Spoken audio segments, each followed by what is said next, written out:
Rizwan sir, welcome to Aajishan's podcast. कैसे आपने 200 rupees से स्टार्ट किया और 2000 करोड़ के ऊपर का क्रिएट कर लिया वेल्थ? बहुत हम्बल बैकग्राउंड से हम हैं, लेकिन उसमें एक दो चीज़ ऐसी हुई जो मेरा पूरा जीवन चेंज हो गया। तो वो चीज़ थी कि ब्रह्म मुहूर्त के समय पे उठना, और हमें उसका फ़ायदा लेना शुरू कर दिया 13-14 साल की। फास्टेस्ट वे टू मैनिफेस्ट, पहले तो अपने थॉट्स बदलो, फिर आपकी बातें बदलो और आपके एक्शंस बदलो। ये तीन चीज़ें अगर आपने बदल दी तो हर एक चीज़ आप अचीव कर सकते हो। आप अच्छी सोच रखोगे ना तो आपको दुनिया भी अच्छी लगेगी, और आपका स्वभाव अच्छा रखोगे तो आप दुनिया को भी अच्छा लगोगे। बड़े बड़े ड्रीम्स करो, no matter whatever is your life now. तो अभी आप कैसे ड्रीम करोगे, तो आप अपने आप से यूनिवर्स में एक मैसेज भेजोगे। दिन में एटलीस्ट 10 बार एटलीस्ट आप बोलोगे कि मैं तो कुछ भी जीवन में हासिल करना है, तो आपके पास वो बर्निंग डिजायर होनी चाहिए। बगैर burning desire you can not reach. So वो आपको अपनी लाइफ में कब मिला, कैसे समझ में आया कि ये मेरा बर्निंग डिजायर है? प्रॉब्लम हमारी लाइफ में आता है तो हम क्वेश्चंस करते हैं, व्हाई मेरी लाइफ में। व्हाई की जगह पे चेंज करके व्हाट कर दो, what can I do to resolve this problem, rather than why मेरे ऊपर इतने प्रॉब्लम्स आई। अरे भाई, प्रॉब्लम्स हर एक इंसान की जिंदगी में आते हैं। सर, बहुत सारे यूथ होता है जिन लोग, अभी आप एक सक्सेसफुल बिजनेस ओनर हो, आप तो पैसे के उसके ऊपर पहुंच चुके हो। किसी को अगर अभी वो स्टेटस तक पहुंचना है तो उसको आप क्या स्टेप बाय स्टेप कुछ गाइड कर सकते हो? पहली चीज तो 89 से ज़्यादा % लोगों ने हमारे जो पॉडकास्ट देखा है उन्होंने हमें सब्सक्राइब नहीं किया है। अगर आप उनमें से ही आते हो तो आप प्लीज़ सब्सक्राइब कर लो, बिकॉज यहाँ पे मैं आप लोगों के लिए ऐसी अमेजिंग पॉडकास्ट लेके आता रहूँगा जो आपको हेल्थ, वेल्थ, रिलेशनशिप और हैप्पीनेस में इंप्रूव करने में हेल्प करेगी। अगर आपको अपनी एक गुड लाइफ चाहिए, अगर आप ओवरऑल अपनी लाइफ में इंप्रूवमेंट चाहते हो तो हमारा पॉडकास्ट आपकी ज़रूर हेल्प करेगा, इसलिए सब्सक्राइब कर लो। Now let's start. Rizwan sir, welcome to Aajishan's podcast. Thank you. Sir, आपकी स्टोरी जब मुझे मेरे टीम मेंबर्स ने बताया, जब मैंने भी उसके बारे में रिसर्च किया तो मुझे बहुत फैसिनेटिंग, बहुत इंटरेस्टिंग लगी। बट इससे पहले कि मैं बताऊँ, मैं चाहता हूँ आप ही अपनी स्टोरी बता दीजिए। कैसे आपने 200 रुपीज़ से स्टार्ट किया और 2000 करोड़ के ऊपर का आपने, आप बोल सकते हो, क्रिएट कर लिया वेल्थ। कैसे हुआ ये सारी चीज़ें, कैसे हुई? देखो, ये बहुत लंबी जर्नी है। हाँ। और हमेशा 200 to 2000 करोड़ तक पहुंचने के लिए शॉर्टकट तो कोई होता नहीं है। So true, so और true. हम लेते भी नहीं है। सर, हमारे पास बहुत टाइम है, आप आराम से अच्छे से डिटेल में बताना, बिकॉज हमारे ऑडियंस यंग है and they are hungry, they want to do something in life. And मुझे लगता है आपने वो जर्नी ऑलरेडी क्रॉस कर चुका है। आज आप बहुत सारे काम अबव वेल्थ कर रहे हो, आप दूसरों के लिए कर रहे हो, एनजीओस पे काम कर रहे हैं, दूसरों की हेल्प कर रहे हैं, बहुत सी चीज़ें आप कर रहे हो। तो मुझे लगता है ये सभी लोगों का एक सपना होता है, आप जो लाइफ जी रहे हो। तो ये सपना की शुरुआत कहाँ से हुई और ये कैसे हुआ, आपने इसे मैनिफेस्ट किया, लॉ ऑफ अट्रैक्शन, जो भी अगर कुछ चीज़ें बैठती है तो वो भी ज़रूर बताइएगा। ठीक है, बहुत हम्बल बैकग्राउंड से हम हैं। जो हमारे फादर थे वो मूंगफली बेचते थे, 9 जन का परिवार था, मैं सबसे घर में छोटा था। सेक्युलर एजुकेशन का कोई इतना इम्पोर्टेंस नहीं था, और पोरबंदर 40 साल पहले इतना डेवलप भी नहीं था, तो हम समझते थे कि पता नहीं हमारी लाइफ क्या है। लेकिन बचपन से मेरी रीडिंग हैबिट्स बहुत थी। अच्छा। 2 स्कूल के अंदर मैं बहुत पीछे था, गुजराती में पढ़ता था, और 10th फेल में, तो उसके बाद तो स्कूल भी छोड़ दिया था, जैसे हमारे बड़े भाई बड़ी सिस्टर्स ने, सब ने ऐसा ही किया था, क्योंकि हालात ऐसे थे घर के, जहाँ कोई मोटिवेशन नहीं था, कोई फाइनेंशियल सपोर्ट भी नहीं था, तो पढ़ाई लिखाई में इतना इंपॉर्टेंस नहीं था। लेकिन मैं घर में सबसे छोटा था, लेकिन मेरी रीडिंग हैबिट्स बहुत थी। रिलीजियस बुक्स पढ़ना, जैसे मैंने होली कुरान हमारी है पढ़ी है, गीता के ऊपर बहुत स्टडी किया, बाइबल के ऊपर स्टडी किया, और इसके अलावा भी बहुत सारी किताबें पढ़ता था। तो वहाँ से बहुत सारी समझ में आती थी कि बड़े बड़े ड्रीम्स करना चाहिए, ईमानदारी से काम करना चाहिए, लॉन्ग टर्म की सोच होनी चाहिए, बड़े बड़े एम होना चाहिए। छोटी सी उम्र में ये सारी चीज़ें मैं पढ़ता था और सोचता था उसके ऊपर, क्योंकि जो सोचते हैं तो आगे जाके वो उसका रिजल्ट मिलता है हमें, और मेरा तो लाइव एग्जाम्पल है। लेकिन उसमें एक दो चीज़ ऐसी हुई जो मेरा पूरा जीवन चेंज हो गया। रीडिंग की हैबिट की वजह से मुझे वो चीज़ समझ में आई जो आम लोगों को समझ में आती नहीं है, आम लोग उसके ऊपर क्या अप्लाई नहीं कर सकते। वो चीज़ थी कि ब्रह्म मुहूर्त के समय पे उठना। तो ब्रह्म मुहूर्त जिनको हम बोलते हैं, सूरज निकलने से 3 घंटे का होता है, वो पहला पहर बोलते हैं। बहुत स्पिरिचुअली पावरफुल होता है, बहुत इसके अंदर पॉजिटिविटी भरी हुई होती है, बहुत ब्लेसिंग्स भरा हुआ होता है। कोई इंसान उठ के मेडिटेशन करे, विजुअलाइज करे, मैनिफेस्ट करे, ड्रीम करे, तो वो चीज़ जीवन के अंदर आगे आपको मिलती है। और हमें उसका फ़ायदा लेना शुरू कर दिया 13-14 साल की उम्र से। अच्छा, नहीं। ये सारी चीज़ जो मैं बता रहा हूँ ने मैंने करना शुरू किया, तो जीवन में बहुत सारा डिफरेंस महसूस करने लगा, बहुत चीज़ पॉजिटिव आने लगी। छोटी सी उम्र में जो एक ऐसा था कि कहाँ गरीब के घर में पैदा हुए हैं, लेकिन after reading and after implementing ऐसा लग रहा था कि आई एम लाइक मैं खुदा की बेस्ट क्रिएशन हूँ। उसका वो प्रूफ मेरे को मिल रहा था। तो वो मैं करता था, स्लोली स्लोली ये सब चीज़ करने लगा। तो 3 घंटे से 4 घंटे तक पहुंच गया सारी चीज़ करने में। सुबह 3 से 7 बजे तक मी टाइम मैंने फिक्स कर दिया, और मैंने वो नोट बना लिया कि ये मेरा जीवन का हिस्सा होगा, इसको मैं कभी कॉम्प्रोमाइज़ नहीं करूँगा, क्योंकि रियलिटी पता चल गई। तो हमने 3 से लेकर 7 बजे तक 4 घंटा देना शुरू किया व्हेन आई वाज 13-14 ईयर्स की उम्र। आज मैं 56 ईयर्स का हूँ। आज भी 3 बजे उठता हूँ और 4 घंटा खुद को देता हूँ। तो लास्ट 42 ईयर्स से मैंने ये डिसिप्लिन मेंटेन रखी है, क्योंकि मैंने बचपन से ही उसका स्वाद, उसका टेस्ट मैंने चख लिया था। अमेजिंग। तो ये चीज़ में से ये 4 घंटे मी टाइम 40 साल से दे रहा हूँ, लेकिन इसके अलावा भी बहुत कुछ मुझे समझ में आया कि जीवन का पर्पस क्या होना चाहिए। आज इंसान भूलता जा रहा है, इंसान खो गया है। एक दिन जिंदगी एंड तब आएगा जब बुजुर्ग होता है, वो बन जाएंगे ना, तभी जिंदगी आपके सवाल पूछेंगे कि मैं थी, तू कहाँ खो गया था। तब रियलाइज़ होगा कि मेरे जीवन के 60-70 साल मैंने निकाल दिए, मुझे समझ में ही नहीं आया कि मैं जिया हूँ या मैंने सिर्फ टाइम पास किया है। तो वो जो बचपन से वो चीज़ समझ में आई, उसमें मानव सेवा का कॉन्सेप्ट मुझे समझ में आया कि मानव सेवा वही प्रभु सेवा, हर एक इंसान के दिल में परमात्मा विराजमान है। तो उसके अंदर में डीप में कुरान में पढ़ा, गीता में पढ़ा, बाइबल और बहुत सारी बुक्स मैंने पढ़ी। उसके अंदर हर जगह पे अलग अलग स्टाइल से और अलग अलग लैंग्वेज से लिखा था, लेकिन इतना पावरफुल और इतना ब्लेसिंग से भरा हुआ ये छोटा सा एक्ट है मानव सेवा की। तो वो छोटी सी उम्र में मुझे समझ में आ गई बिकॉज ऑफ दिस हैबिट। 15 साल की उम्र में 1985 में आफ्टर द स्कूल छोड़ने के बाद मेरी पहली जॉब लगी पोरबंदर में। वहाँ मेरी पहली तनख्वाह थी 175 रुपीज़। अच्छा। अभी उसको यूएस डॉलर में, हर टाइम में यूएस डॉलर में कन्वर्ट करके बोलता हूँ, उसका पीछे भी एक रीज़न है। वो 10 यूएस डॉलर पर मंथ हुआ करता था। अच्छा। 175 रुपीज़ पर महीना। उस टाइम पे 1985 सुबह 9 से रात को 9 मेरी ड्यूटी थी। छोटा सा स्टोर था, कटलेरी स्टोर में मैं जॉब करा।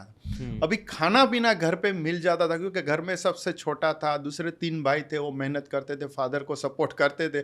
तो मुझे ये तनख्वाह आती थी, वो मेरे जेब खर्च था, घर पे देने की ज़रूरत नहीं थी। लेकिन अभी वो जो मेरी रीडिंग की हैबिट्स थी और मानव सेवा का कॉन्सेप्ट मैंने बचपन में सीखा था, तो ये 175 रुपीज़ में से मैक्सिमम पैसा मैं लोगों में बांटता था जो हमसे ज़्यादा गरीब थे हमारे एरियाज़ के अंदर, पोरबंदर के अंदर।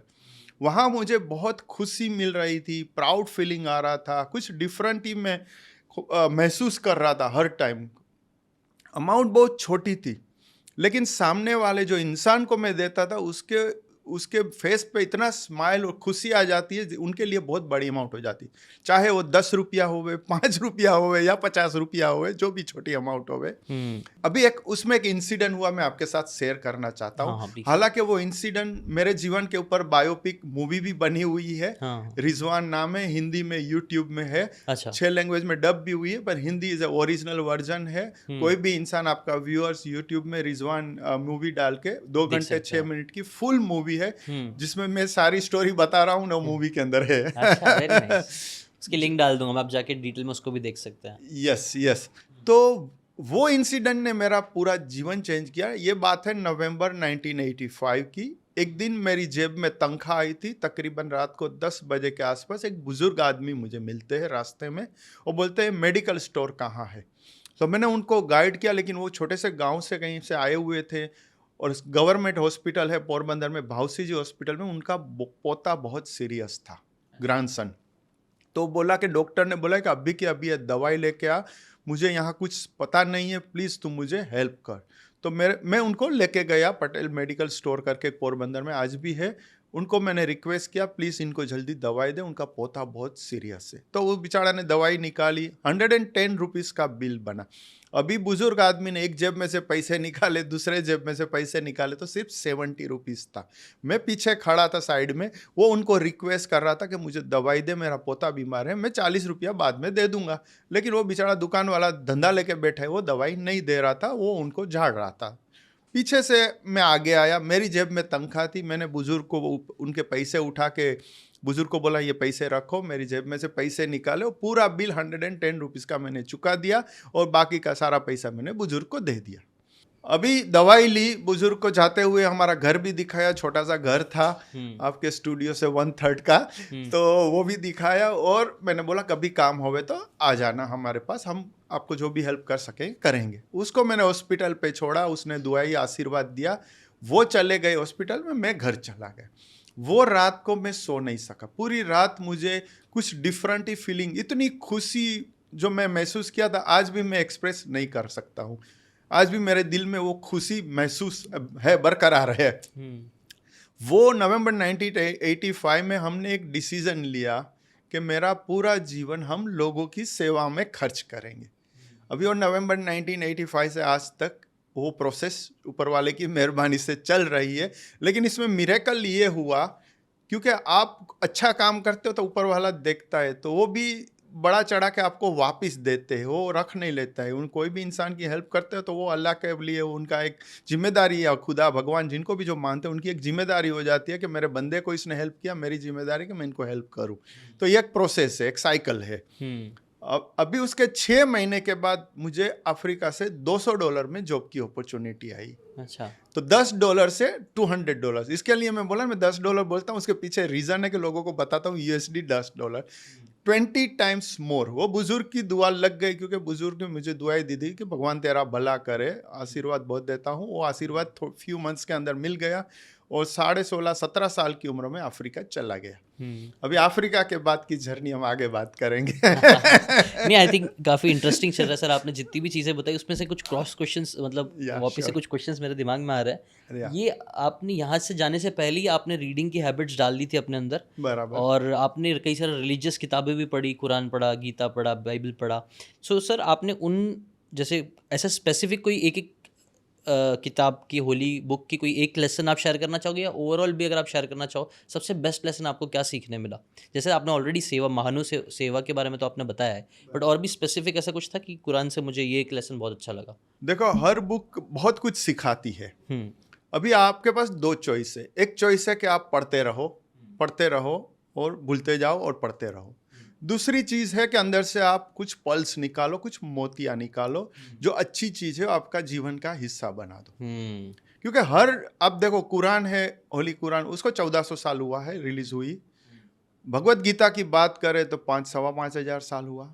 बाइबल की बात करें तो 2000 साल हुआ है। तो लैंग्वेज बदलती रहती है, एसेंस सेम रहता है। So true. आज कुरान के अंदर बोलते हैं कि इंसान के आप हेल्प करते हो तो सारी इंसानियत की आपने मदद, कितना सवाब है। अभी वही चीज़ आप जाके भगवत गीता में पढ़ोगे तो उनकी लैंग्वेज, क्योंकि 5000 साल पहले ये लैंग्वेज नहीं चलती थी, दूसरी चलती थी। और आज 1400 साल पहले जो लैंग्वेज चलती थी आज हम दूसरी लैंग्वेज बोलते हैं। और हमारे यूथ आज जो इंग्लिश बोल रहे हो वो आज हमें समझ में भी नहीं आ रही। जो हम इंग्लिश बोलते हैं वो लोग समझ जाते हैं क्योंकि हमारे पास पुराना वर्जन है।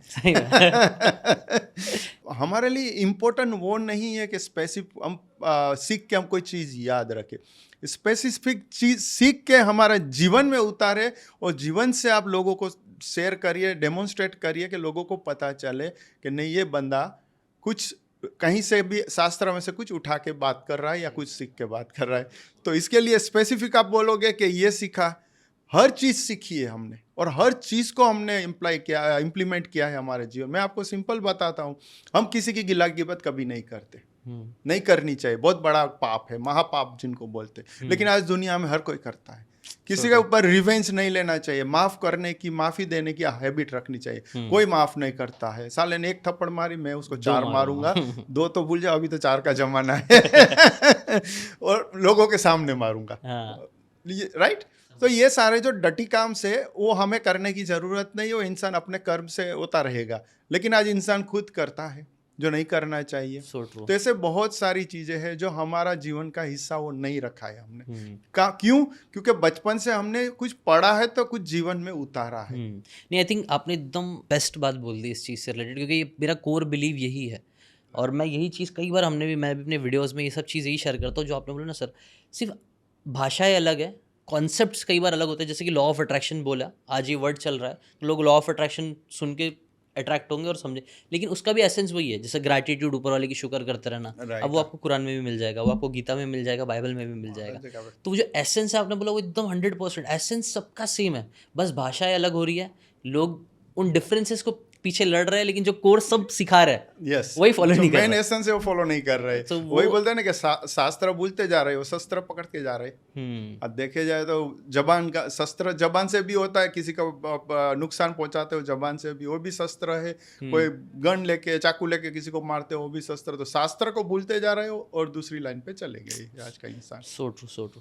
सो सबसे पहली हैबिट मतलब आपने जो अपनी लाइफ में नोटिस करी वो रीडिंग की ही थी, जिसने आपके पूरी माइंडसेट को चेंज किया। जैसे मैं भी इससे रिलेट कर पा रहा हूँ, मेरी भी ज़िंदगी एक चल रही थी, बट मेरी माइंडसेट चेंज ही हुआ जब मैंने किताबें पढ़ना चालू किया, लोगों की मेंटर्स की बातें।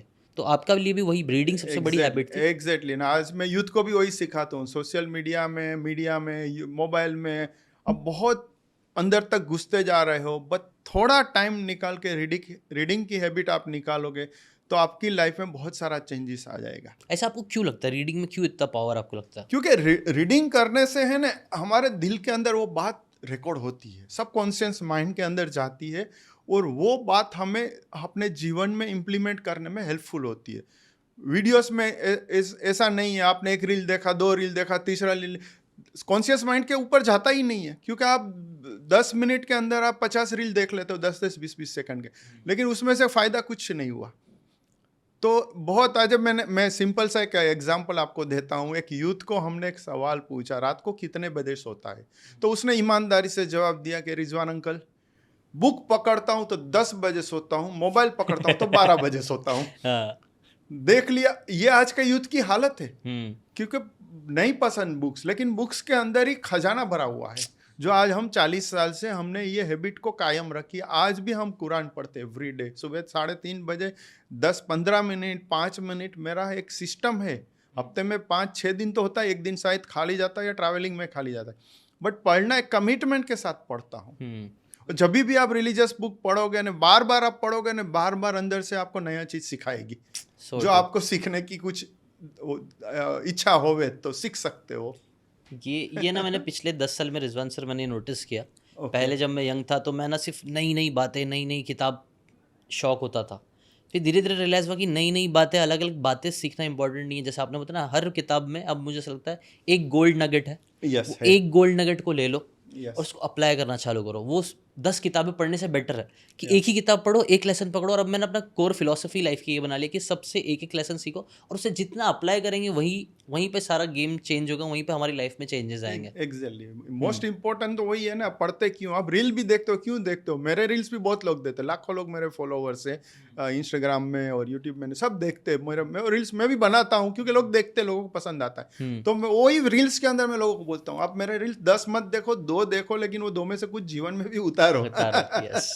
और ये बात भी आपने एकदम सही बोली। बुक में ना वो, ये मैं अपने कम्युनिटी मेंबर्स को भी बोलता हूँ कि जैसे स्विट्जरलैंड आप वीडियो में देख सकते हो और स्विट्जरलैंड जाके महसूस कर सकते हो। कई बार वो किताबें पढ़ना, वो मैं समरी देख के ऊपर ऊपर से बातें बता देता हूँ कि ये बात बोला, लेकिन जब आप पढ़ोगे तब समझोगे, आप नब्स पकड़ पाओगे कि ऑथर एग्जैक्टली बोलना क्या चाहता है। और वो रेपिटेशन में भी बहुत पावर है। रिपीट, जब कोई एक अच्छी बात मिल गई उसको 10 बार रिपीट करो, ताकि वो सबकॉन्शियस लेवल तक जाए और हमारे कर्म में बने, ना कि सिर्फ बातों में रह जाए।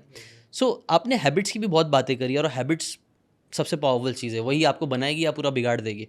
तो हैबिट्स में आपको क्या लगता है, आपकी 3 या 5 सबसे टॉप हैबिट्स जो आप हर मॉर्निंग में करते हो, या फिर मॉर्निंग भी तो एक हैबिट ही होगी, रोज सुबह जल्दी उठना। तो ऐसी कौन सी 3-4 हैबिट्स यूथ को आज से ही अपनी लाइफ में अप्लाई करना चाहिए? बहुत अच्छा सवाल है यूथ के लिए। सबसे पहले तो मेडिटेशन है ना, जीवन का पार्ट होना चाहिए। चाहे आप 2 मिनट, 3 मिनट, 5 मिनट, वो भी कोशिश होनी चाहिए सनराइज से पहले, सूरज निकलने से पहले, क्योंकि वो बेस्ट टाइम है मेडिटेशन का, ध्यान का। और दूसरा क्या है कि भाई कोई घर के अंदर आप एक जगह सिलेक्ट कर लो, एक वही जगह पे आप बैठो, वो जगह इटसेल्फ बहुत स्पिरिचुअल हो जाएगी। समझ रहा हूँ। ठीक है, ट्रैवलिंग में होते, कहीं बाहर गए तो बात अलग है, बट ये यूथ को मैं बोलूँ, क्योंकि मैंने 13-14 साल की उम्र में शुरू किया था जब मैं यूथ था। तो मैंने 2-3 मिनट से मेडिटेशन शुरू किया था, आज 1 घंटा करता हूँ, 4 से 5 फिक्स है। अच्छा। यस, तो वो एक इम्पोर्टेंट। दूसरा है मी टाइम, खुद से बातें करो, खुद के साथ टाइम स्पेंड करो, विच इज़ वेरी इंपॉर्टेंट। मैं आज 30-35 साल हो गया, रोज़ 15-20 मिनट खुद से बातें करता हूँ। आज भी जैसे मैंने बताया कि मैं रोज़ 4 घंटा खुद को देता हूँ, तो उसमें ये सारी चीज़ें मैं करता हूँ। तो खुद से बातें करना बहुत इंपॉर्टेंट है। मैं तंदुरुस्त हूँ, मैं स्ट्रांग हूँ, मैं सक्सेसफुल हूँ, I am a winner, I am the best, बहुत I can do Affirmations. It. Affirmation actually, but affirmation itself not is a affirmation, it's a blessing. अच्छा। क्योंकि खुद थोड़े दिन भी आप करोगे ना तो अपने आप को महसूस करने लगोगे। आप बोलोगे मैं तंदुरुस्त हूँ, मैं स्ट्रांग हूँ। आज मैं इतने सालों से कर रहा हूँ। मेरा ये सेकंड पॉडकास्ट है जहाँ मैं आपको सामने रिवील करता हूँ कि दुनिया की कोई डिजीज मेरी बॉडी को टच नहीं कर सकती। बिकॉज वाई, मैं अभिमान घमंड से नहीं कह रहा हूँ, because of the me time.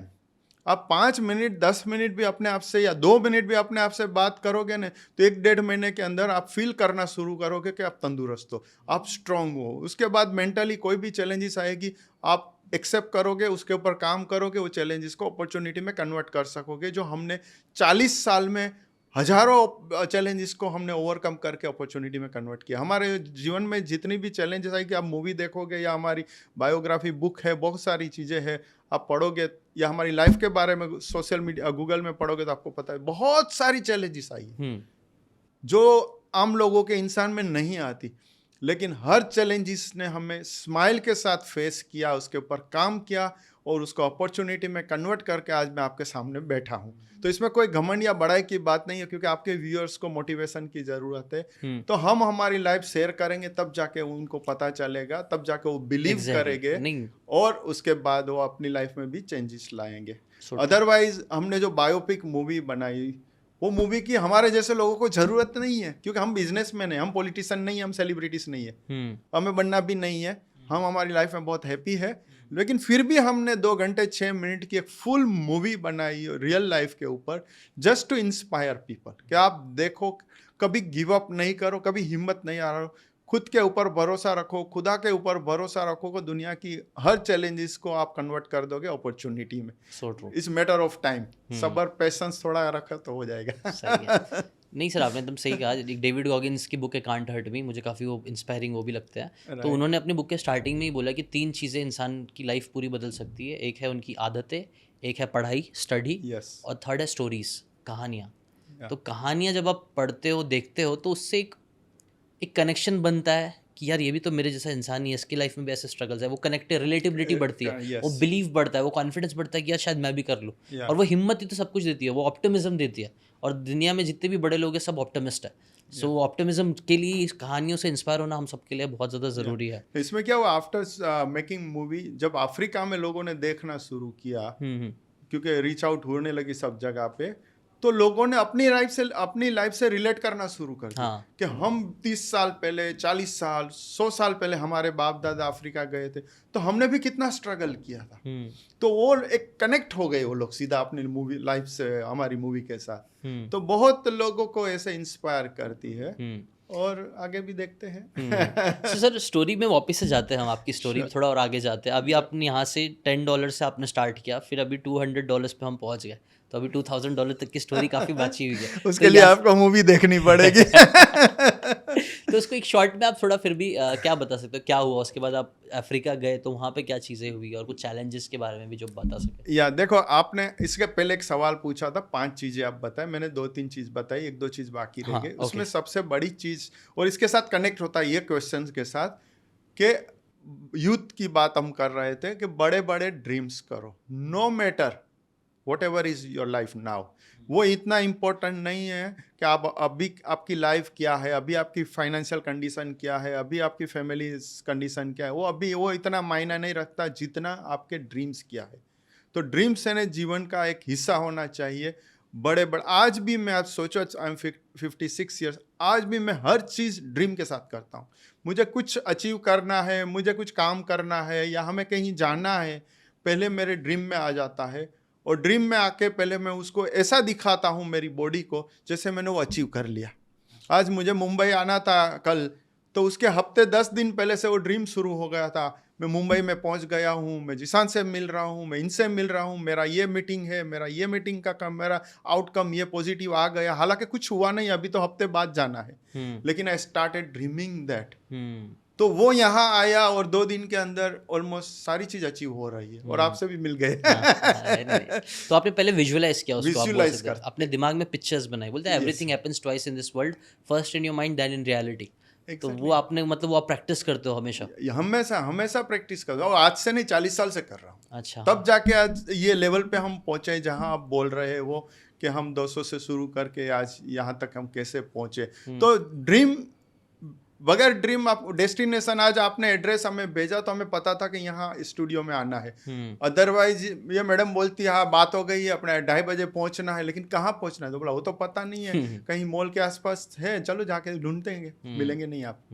तो ये बगैर destination you can't reach to the destination. या सो ये एक और इस तरह से क्वेश्चन भी आता है जो लॉ ऑफ अट्रैक्शन मैनिफेस्टेशन में कई बार पूछा भी जाता है, और कई बार इसमें 2 डिफरेंट ओपिनियंस आते हैं। मैं चाहता हूँ आप अपना ओपिनियन बताना सर, कि ड्रीम्स को लेके हमें स्पेसिफिक होना चाहिए, उसे वेग रखना चाहिए? स्पेसिफिक रखे तो अच्छा है, जैसे हम करते हैं। ओके, आप कैसे प्रैक्टिस करते हैं? दोनों चीज सही है उसमें, वो नहीं। स्पेसिफिक का मकसद क्या है कि आपको ड्रीम को कैसे करना है, ड्रीम को है ना यूनिवर्स में भेजना है। ड्रीम में बहुत लोग कंफ्यूज हो जाते हैं, आज समझते नहीं है। सब लोग बोलते हैं बड़े बड़े ड्रीम्स करो, लेकिन कोई नहीं बोलता करे कैसे भाई, कुछ तो सिखाओ। खाली बस सोच लिया हो गया हमारा ड्रीम, ऐसे नहीं होता है।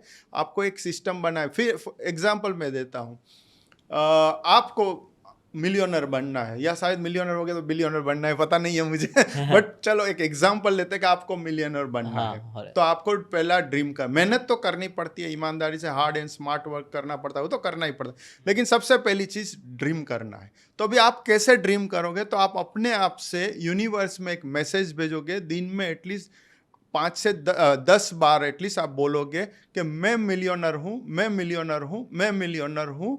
अभी आप बोलते हो जब अकेले होते हो तो आप यूनिवर्स में वो मैसेज तो उसको बोलते हैं ड्रीम। कि आपका ड्रीम है कि आपको मिलियनर बनना है, लेकिन आप ड्रीम ऐसे करते हो जैसे आप मिलियनर हो।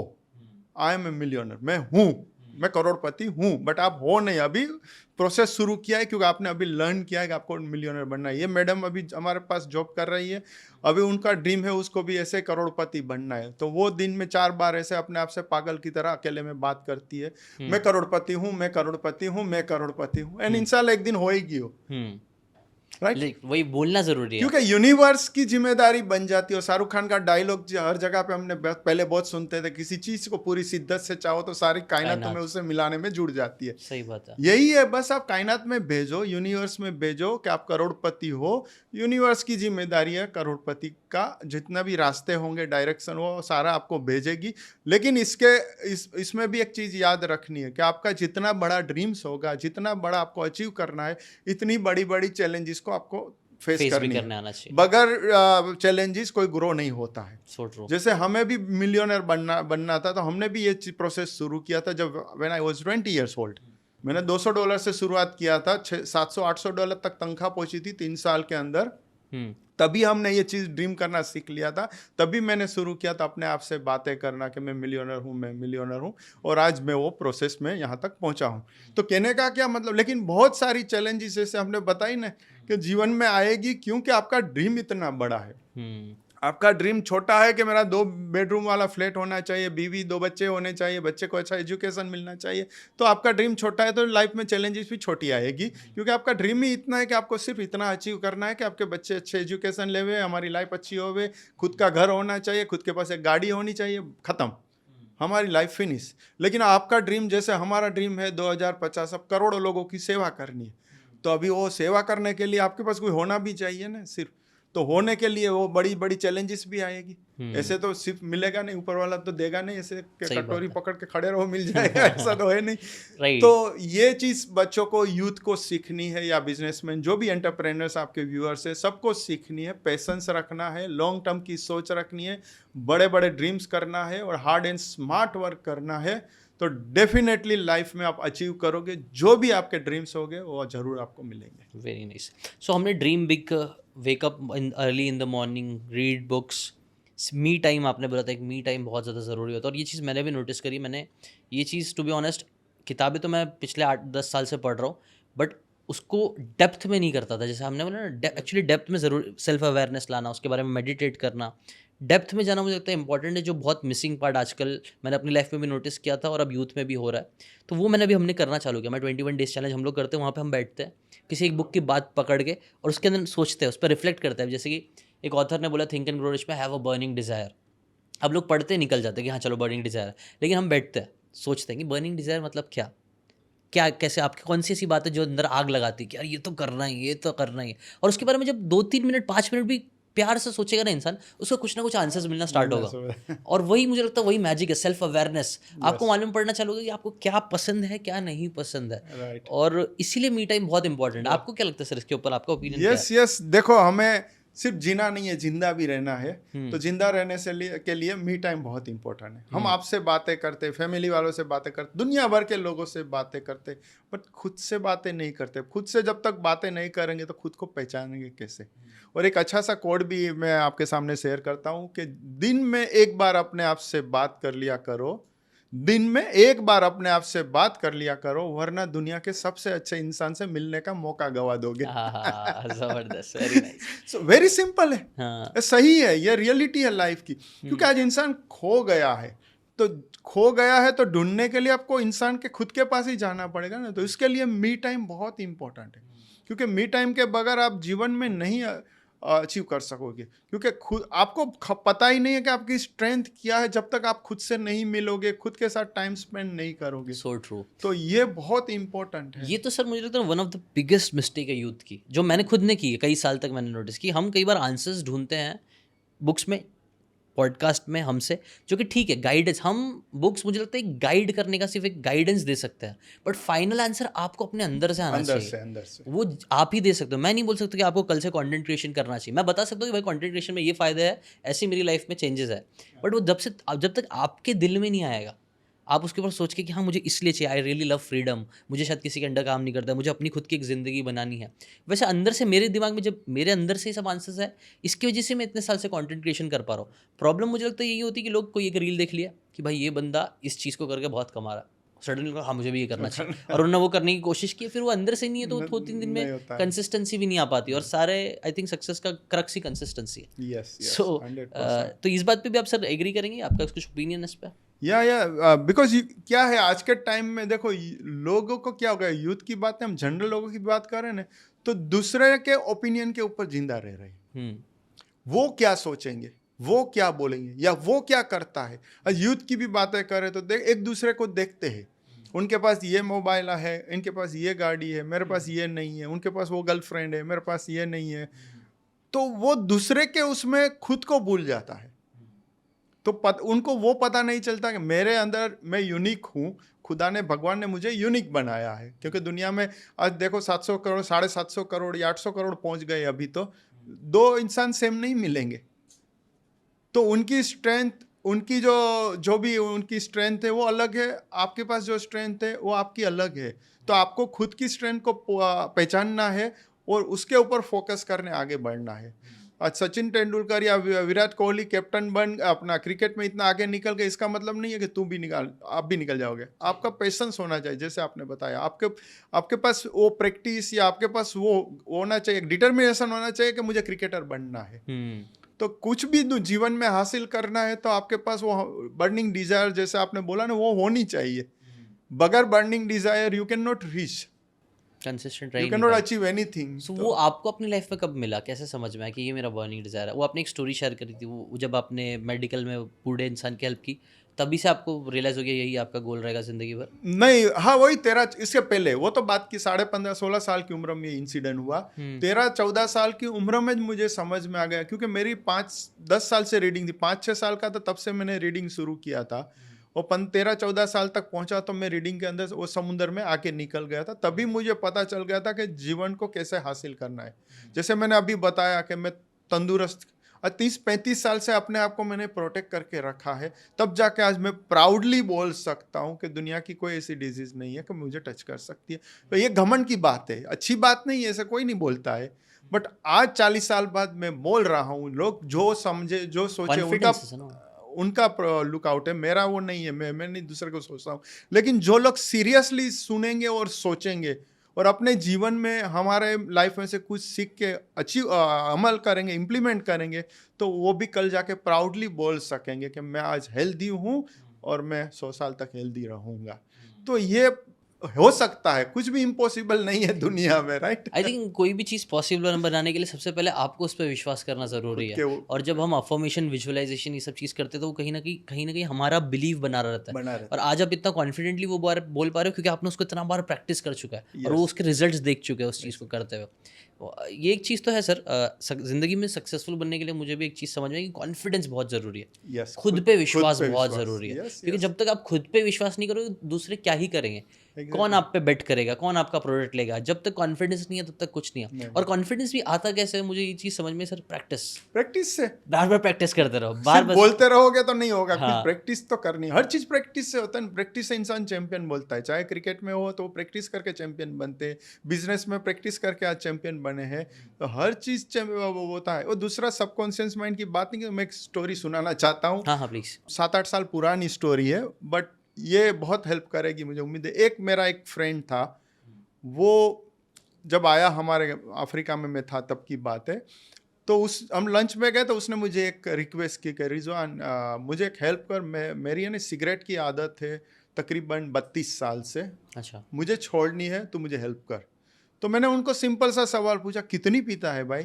तो बोला 1 पैकेट 20 सिगरेट्स रोज पीता हूँ।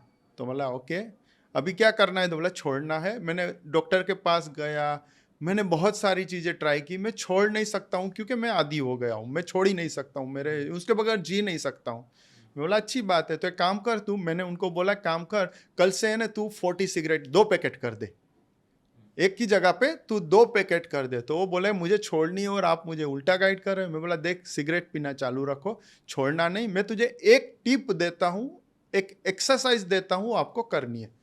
तो बोला कौन सी एक्सरसाइज? तो मैंने सिंपल सा उसको एक बोला कि आपको दिन में 2 बार जब अकेले में हो तभी अपने आप से बातें करना है कि मैंने सिगरेट छोड़ दिया, मैंने सिगरेट छोड़ दिया, मैंने सिगरेट छोड़ दिया, मैंने सिगरेट छोड़ दिया, मैंने सिगरेट छोड़ दिया। ऐसे 5 बार बोलना है, दिन में 2 बार, सिर्फ 30 दिन के लिए।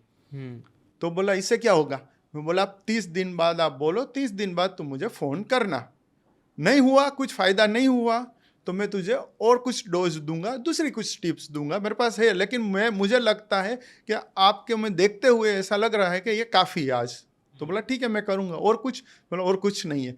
और आप बिलीव नहीं करोगे, वो बंदे ने 30 दिन तक जैसे मैंने बोला वो करा, सिगरेट चालू रखी। विदिन 30 डेज उसकी सिगरेट की आदत चली गई, उसको कोई साइड इफेक्ट नहीं हुई, कुछ तकलीफ नहीं हुई, और वो बंदा आज भी सिगरेट नहीं पी रहा है। अब सोचो कितना पावर है हमारे अंदर। उसका मैंने सिंपल रीजन भी बताता हूँ कि सिगरेट की जो डिजायर है, तलब कहाँ आती है? कॉन्शियस माइंड में। तो जैसे आपने 21 डेज का बोला ना कि कोई भी चीज 21 डेज करते हो तो वो अचीव हो जाती है। मैं 30 डेज देता हूँ सेफ साइड के लिए। वो बंदे को मैंने 30 दिन दिया कि तू दिन में 2 बार बोलेगा, तेरा कॉन्शियस माइंड के अंदर तू किल कर देगा वो तेरी डिजायर को। तेरी डिजायर है, जो तेरी आदत है, वो खत्म हो जाएगी यहाँ से, क्योंकि वो बोलता है सिगरेट पी। पेट नहीं मांगता है, अपना मुंह नहीं मांगता है, अपनी डिजायर, अपना कॉन्शियस माइंड बोलता है cigarette P, cigarette P, cigarette P, क्योंकि तेरी आदत बन गई, उसके अंदर रिकॉर्ड हो गया है। अभी वहां से रिकॉर्डिंग निकाल के डिलीट करके सबकॉन्शियस माइंड में तुझे रिकॉर्ड करना है कि मैंने सिगरेट छोड़ दिया है। तो वो 30 दिन की प्रोसेस उसने किया और वो सफल हो गया, वो इंसान की आदत छूट गई। Amazing. कोई भी इंसान ट्राई कर सकते हैं, आपका व्यूअर्स को, लेकिन खुद के ऊपर भरोसा और एक डिटर्मिनेशन, एक कमिटमेंट होनी चाहिए कि मुझे ये दारू छोड़नी है, या मावा छोड़ना है, या गुटखा छोड़ना है, या सिगरेट छोड़नी है। तो I give you the guarantee, definitely छूट जाएगी। So, बातों में, मतलब हमारी बातों में हम क्या बोलते हैं अपने आप से, वो बहुत पावरफुल चीज़ है। आई थिंक मैंने एक कहीं तो पढ़ा था सर कि ना, फास्टेस्ट वे टू मैनिफेस्ट करके था कि पहले तो अपने थॉट्स बदलो, फिर आपकी बातें बदलो, और आपके एक्शंस बदलो। ये 3 चीज़ें अगर आपने बदल दी तो हर एक चीज़ आप अचीव कर सकते हो। प्रॉब्लम ये हो जाती है कई बार लोग नेगेटिव सोचते हैं, नेगेटिव बोलते हैं अपने बारे में, दूसरों के बारे में, और नेगेटिव एक्शंस लेते हैं कि सिर्फ मोबाइल ही यूज़ कर रहे हैं या फिर कुछ काम नहीं कर, और फिर बोलते हैं मेरी लाइफ में कुछ हो रहा नहीं है। और लगता है ये तीनों चीज़ हमने कहीं ना कहीं बात करा। आपने बोला पहले थॉट्स, अपने ड्रीम बिग करो, अपनी बातें अच्छी करो, और अच्छे एक्शंस लेते रहो। यही चीज़ आई थिंक क्लियर हो रही है, राइट सर? आपने भी बोलो ये 3 चीज़ें ही है, और भी इसमें कुछ देखो सिंपल है। आप अच्छी सोच रखोगे ना तो आपको दुनिया भी अच्छी लगेगी, और आपका स्वभाव अच्छा रखोगे तो आप दुनिया को भी अच्छा लगोगे। सिंपल सा फंदा है, उसमें कोई बड़ी बात नहीं। तो जो सोच है ना, अच्छी सोच, वो बहुत इंपॉर्टेंट है। लेकिन अच्छी सोच आती कहाँ से है, उसके भी प्रिंसिपल्स होते हैं ना। आप किसी को बोल दो, एक नेगेटिव आदमी हो, गुस्सा वाला आदमी को बोल दे क्रोध करना पाप है, क्रोध करने से नुकसान होता है, बीमारियां होती है, तो ये वो बेचारा बोलेगा मेरी आदत ही क्रोध है, वो बन गई है, मैं करूँ क्या, मेरे साथ इतनी सारी चैलेंजेस है, इतने सारा फ्रस्ट्रेशन है, मैं बगैर क्रोध जी ही नहीं सकता, क्योंकि मैं कंट्रोल ही नहीं कर पाता हूँ अपने आप को, राइट। तो ज़्यादा तक तो फैमिली में डोमेस्टिक वायलेंस इसके लिए तो बढ़ता जा रहा है, क्योंकि बाहर के जो क्रोध होता है, बाहर के फ्रस्ट्रेशन घर पे आता है, और घर पे निकालता है, वहाँ प्रॉब्लम शुरू हो जाता है, और बहुत सारी फैमिली बिखरती जा रही है। सिंपल है ये फंदा। लेकिन अभी उस आदमी को बोलो नहीं क्रोध मत कर, क्रोध मत कर, ये नुकसान है, ये नुकसान है। पहले तो हम जब बोले क्रोध मत कर, वही हम उनको बोल रहे कि तू क्रोध कर, क्योंकि ना सबकॉन्शियस माइंड में ये उल्टा नहीं, नेगेटिव नहीं चलता। दूसरी चीज़ कि वो आदमी जब तक वो रेगुलर प्रैक्टिस नहीं करेगा कि मैं शांत हूँ, मैं शांत हूँ, मैं शांत हूँ, खुद से बातें नहीं करेगा, तब तक उसका क्रोध का वो जो आदत है वो जाएगी नहीं, क्योंकि वो सबकॉन्शियस माइंड के अंदर फिट है। तो उसके लिए उसको रोज बोलना पड़ेगा मैं शांत हूँ, मैं शांत हूँ, दिन में 2 बार 3 बार, जैसे भी मैं बता रहा हूँ, 10-10 बार जैसे कितनी बार बोलना चाहिए आपको लगता है? 4-5 बार, एक टाइम में 4-5 टाइम्स हमें रिपीट करना चाहिए, ताकि हमारी पूरी बॉडी सुन लेवे। वो पूरी बॉडी सुन लेते तो हमारा बॉडी के अंदर हीलिंग पावर है, और हर चीज़ हील कर देती है। चाहे आपका क्रोध की आदत है और आप बोलो मैं शांत हूँ, आप बीमार रहते हो मेंटली, आप बोलो मैं तंदुरुस्त हूँ, तो इनर जो हीलिंग पावर है वो बीमारी को ख़त्म करके आपको स्ट्रॉन्ग एंड तंदुरुस्त बना देता है। सिंपल है, कोई इसमें वो हाई-फाई कुछ रॉकेट साइंस कुछ नहीं है। बस लोगों को पता नहीं है, लोग सीरियस नहीं है, लोगों को खुद के ऊपर भरोसा नहीं है, इसके लिए लोग कुछ करते नहीं है। अदरवाइज ये लंबा कोई इसमें कोई रॉकेट साइंस नहीं है कि मैं कर सकता हूँ या कोई धर्म गुरु कर सकते हैं, ना आम आदमी नहीं कर सकता, हर कोई कर सकता है। हम भी आम आदमी है, और पहले भी थे, आज भी है। लेकिन आपने वो बिलीव रखा और एक्शन लेते रहे कंसिस्टेंटली, वो इसके इम्पोर्टेंट बगैर है। नहीं होता है बिलीव। कंसिस्टेंसी, लोग कई बार कंसिस्टेंट, ये बहुत बार क्वेश्चन आता है लोगों का, स्पेशली यूथ का ही आता है कि मैं कंसिस्टेंट नहीं रह पाता हूँ, मैं कंसिस्टेंट नहीं रह पाता हूँ। तो उसके लिए क्या आप बताना चाहोगे उनको, क्या सजेस्ट कर रहे हो कि आप भी बहुत कंसिस्टेंट हो, पिछले इतने देखो सालों से चीज़ें कर रहे हो? या कंसिस्टेंसी के लिए है ना, आपके पास रिटर्न में लिखा हो, राइटिंग में लिखा होना चाहिए।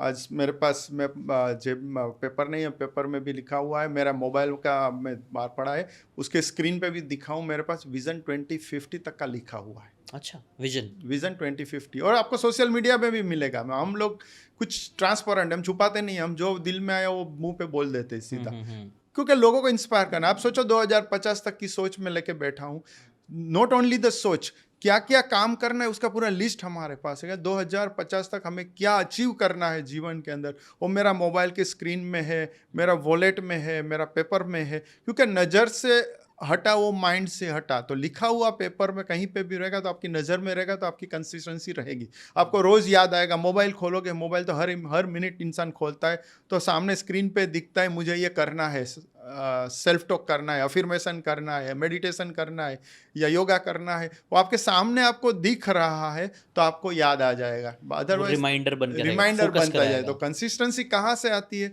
पहले तो हमें एक सीरियस होना है, एक डिटर्मिनेशन होना चाहिए कि हमें ये चीज़ 30 दिन करनी है, या 1 साल करना है, या आज हम सोचो मैं 35 साल से कर रहा हूँ, जो ये बोल रहा हूँ, वैसे तो 40 साल से ऊपर हो गया, 32-35 साल से तो ये सबकॉन्शियस माइंड का पावर की सिर्फ बात कर रहा हूँ।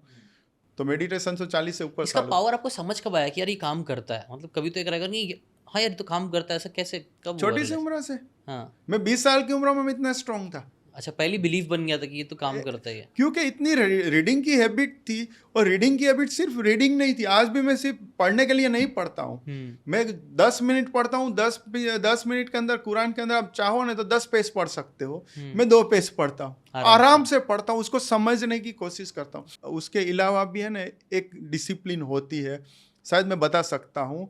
हम लोग मस्जिद जाते हैं, कोई मंदिर जाता है, कोई होली बुक्स पढ़ने के लिए बैठता है, तो हमारी आदत क्या होती है जिसान जी? सिंपल है कि भाई हमें मस्जिद में नमाज़ पढ़ने जाता है तो नहा धो के फ्रेश होके अच्छे सिंपल कपड़े पहन के हमें मस्जिद में जाना है, या मंदिर में जाना है, या चर्च में, या गुरुद्वारा, जहाँ भी जाना है। तो हम ये फिजिकली आउट सारी चीज़ करते हैं, क्योंकि वो हमारे लिए अच्छी है, हम अच्छा फ्रेश होके जाके हम प्रेयर्स करें, नमाज पढ़े, जो भी पूजा पाठ जो करना है वो करते। लेकिन हम भगवान की साइड से, खुदा की साइड से नहीं सोचे कि उनको क्या चाहिए। देखो ये बहुत अलग बात बता रहा हूँ। उनको वो नहीं चाहिए आप नहा धो के फ्रेश होके अच्छे कपड़े पहन के, वो तो हमारे लिए अच्छे के लिए हम आराम से नमाज पढ़ सके, आराम से हम जो भी क्रिया करने कर। लेकिन वो भगवान खुदा की तो सोचो, उनको क्या चाहिए? उनको चाहिए कि आपका दिल पवित्र होना चाहिए। आप जब मेरे पास आओ, मेरे मंदिर मस्जिद में, मेरे गुरुद्वार में, चर्च में आओ, तो अंदर से प्योर हो के आओ। बाहर का कोई इश्यू नहीं है। मेरे लिए इंपॉर्टेंट नहीं है कि तुम जैकेट पहन के आओ या शर्ट या टी शर्ट पहन के आओ। मेरे लिए इंपॉर्टेंट वो है कि तुम्हारा दिल पाक है, अंदर से जो भी गिला गिबत या जो भी गुनाह पाप जो भी है वो सब धो के आप मेरे पास आओ। तो ये चीज़ है ना, लोगों को समझने की ज़रूरत है, वो समझाने की भी ज़रूरत है, जो हम बचपन से हमने सीखी है और आज हमारे जीवन में हम उतार के रखी है। So true. नहीं, ये तो एक चीज़ अगेन मैं नोटिस किया हूँ सर, सब सरफेस लेवल ऊपर ऊपर वाली चीज़ें बहुत सब करते हैं। जैसे किताबें भी पढ़ना है तो ऊपर ऊपर से पढ़ना है, किसी से मिलना है तो ऊपर ऊपर से बातें करनी है, Yes. पॉडकास्ट भी आप देखोगे तो मैक्सिमम लोग कंटेंट भी जो देखते हैं वो ऊपर ऊपर से देखते हैं, Right. 2-3 मिनट बाद बंद कर देते हैं। लोगों के लिए ना वो सबर पेशेंस नहीं है नहीं कि है, डेप्थ नहीं में जाके समझने की कोशिश करें, ये बंदा ऐसा बोल रहा है तो क्यों बोल रहा है, क्या बोल रहा है, Right. या हम अगर प्रेयर करने भी जा रहे हैं तो वो क्यों जा रहा है, ऊपर वाले के सामने जा रहा है। अगेन आपने बोला, बहुत प्यारी बात बोली आपने कि हम ऊपर से तो कई बार क्लीन कर लेते हैं अपने आप को, वजू कर लेते हैं, नहा लेते हैं, पवित्र होके जाते हैं, लेकिन फिर अंदर का मैल वैसे का वैसे ही रह जाता वैसे ही रह है। जाता और वो अंदर का मैल कई बार नमाज पढ़ते वक्त भी चल रहा होता है कि यार उसने मुझे ऐसा क्यों बोला। हम मुंह से पढ़ते जा रहे हैं लेकिन अंदर वो साफ सफाई नहीं है। नहीं है साफ सो सफाई। और वही तो मेन है, मैंने हम पढ़ते कि अंदर से साफ हो जा। या वही ना, अल्लाह ताला ने वजू का बोला है, लेकिन हम बाहर हाथ मुंह धो के भाग दे, बस अल्लाह ताला ने बोला है, हमारे अल्लाह ताला ने अंदर का वजू बोला है।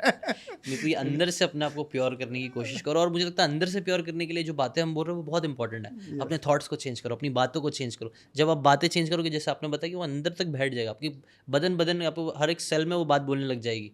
एग्जैक्टली। वैसे तो हर धर्म ये चीज़ सिखाता है, लेकिन आपको क्या लगता है 2-3 इमोशंस या फिर चीज़ें जो सबसे खराब है, जो आगे बढ़ने नहीं देगी यूथ को, तो क्या है? जैसे कि मे बी फॉर एग्जांपल क्रोध, गुस्सा, वैसी और कोई चीज़ है जो आपको लगता है कि यार वो ये चीज़ें नहीं आगे बढ़ने देगी? मेरे ख्याल से यूथ, आज के यूथ की जो सोच है ना, वो शॉर्ट टर्म वाली सोच है, लॉन्ग टर्म वाली सोच नहीं है। यूथ क्यों इतना जल्दी फ्रस्ट्रेट हो जाता है, इतना जल्दी बैड हैबिट्स में चला जाता है, इतना जल्दी थक जाता है मेंटली, फिजिकली? बिकॉज उनका कोई लॉन्ग टर्म का कोई प्लान नहीं है, लॉन्ग टर्म की सोच नहीं है। चाहे वो यूथ गरीब के घर का हो, मीडियम परिवार का हो, या चाहे वो अमीर के घर से आया हुआ यूथ हो, उनकी लाइफ में भी हैप्पीनेस या पीस या सुकून नहीं है, क्योंकि लॉन्ग टर्म की कोई सोच नहीं। हम जब यूथ थे, 13, 14, 15 साल की, जब फर्स्ट सैलरी मेरी थी तब 15.5 साल की उम्र थी, तो तभी से हमारी सोच को हमने लंबी रखी थी कि नहीं, आज भले मैं $10 कमा रहा हूँ महीने के, लेकिन मेरी सोच यह है कि मैं एक दिन $1,00,000, $1,000,000 या $10 million भी कमाऊंगा। तो उसके लिए मुझे पेशेंस से और स्लोली एंड ग्रेजुअली आगे बढ़ना है।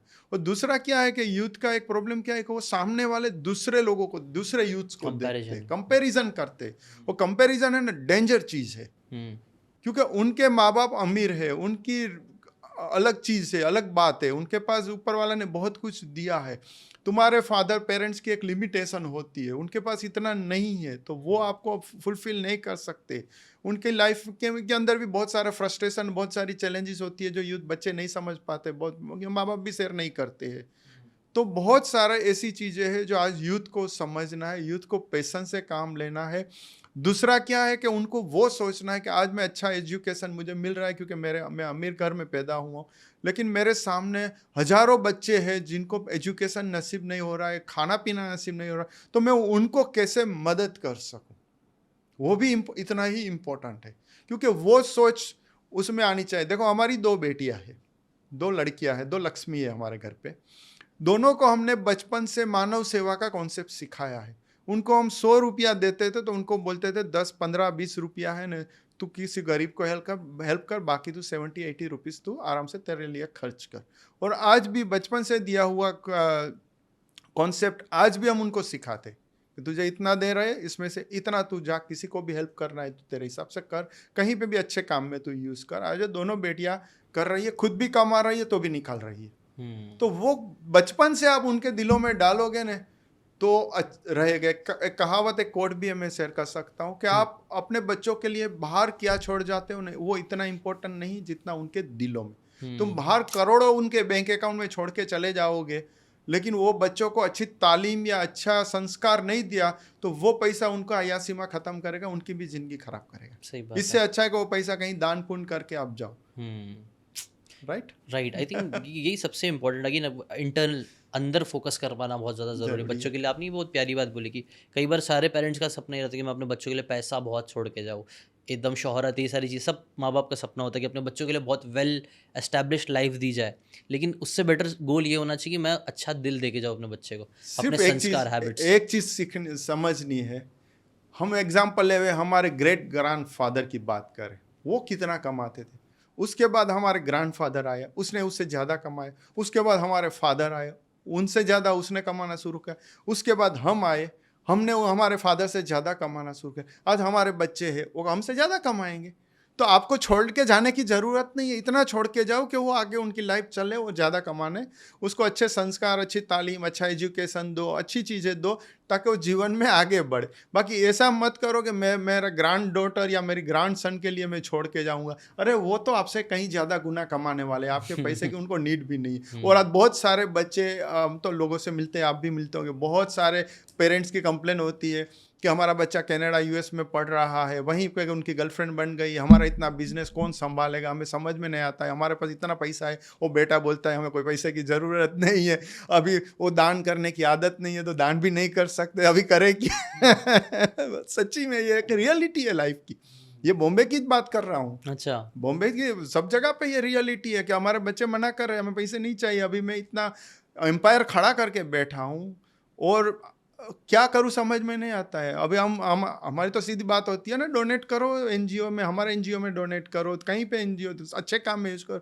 तो वो हाँ वो सोचेंगे ठीक है चलो 1-2 लाख रुपया दे दिया। अरे 1-2 लाख तुम्हारे पास 100 करोड़ है वो तो। एनीवे तो वो ये देने की हैबिट नहीं है, वो हैबिट बचपन नहीं से है, हैबिट नहीं बचपन बनी से है। नहीं राइट, है। वो इजी नहीं होता है ना, जब आपके पास हैबिट नहीं है तो आसान नहीं होता है ना सही डोनेट बात करना, है। आपके पास कितने भी करोड़ों हो गए। So true.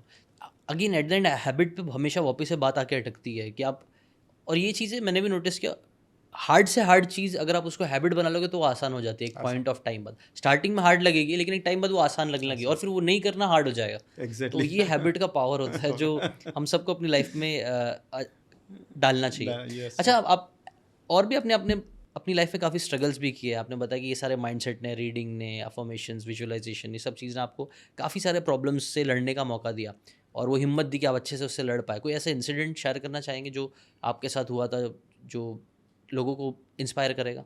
देखो इंसिडेंट्स तो बहुत हुए हैं, हुँ, बट एक इंसिडेंट हुआ, but I avoid to share. But social media में आप डालोगे रिजवान आड़तिया किडनैपिंग हुँ, तो उससे मिल जाएगा, कोई भी देखना चाहे तो। बट हुँ, आप समझ गए मैं क्या बोलना चाहता हूँ। हुँ, तो बट वो शेयर करना मेरे लिए अच्छा नहीं है, क्योंकि मैं भूल जाना चाहता हूँ वो इंसिडेंट को जो मैंने अभी बताया नाम।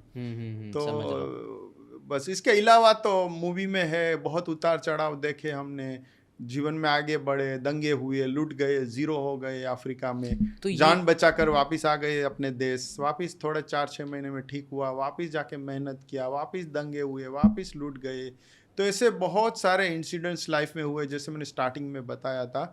लेकिन कभी हिम्मत नहीं हारे, कभी गिव अप नहीं किया, कभी भागे नहीं प्रॉब्लम और सो चैलेंजेस से। एग्जैक्टली हुआ क्या था? मतलब कई बार कई लोग अपनी लो पॉइंट पे होते हैं, तो क्या आप बताना चाहोगे ऐसा लो पॉइंट आया था? लोग और रिलेट कर पाएंगे कि मैं यहाँ से देखो यहाँ पहुँचा था एंड फिर यहाँ से भी उठ पाया, तो वो भी अपने आप में बहुत इंस्पिरेशन होगा लोगों के लिए। देखो आज दुनिया में वॉर्स चल रही है, सही बात है। लड़ाइयाँ चल रही है, दुनिया में जो वॉर चल रही है उसमें बहुत सारे जो बिजनेसमैन होंगे, जिनके स्टोर्स होंगे, जिनके कन्वीनियंस स्टोर होंगे, जिनके बिजनेसेस होंगे, वो भी लूट गए होंगे, वो भी ख़त्म हो गए होंगे, वो भी बेचारे कहीं ना कहीं वो देश छोड़ के दूसरी जगह पे अपनी लाइफ को सेव करने के लिए चले गए होंगे। तो ये तो पार्ट ऑफ लाइफ है।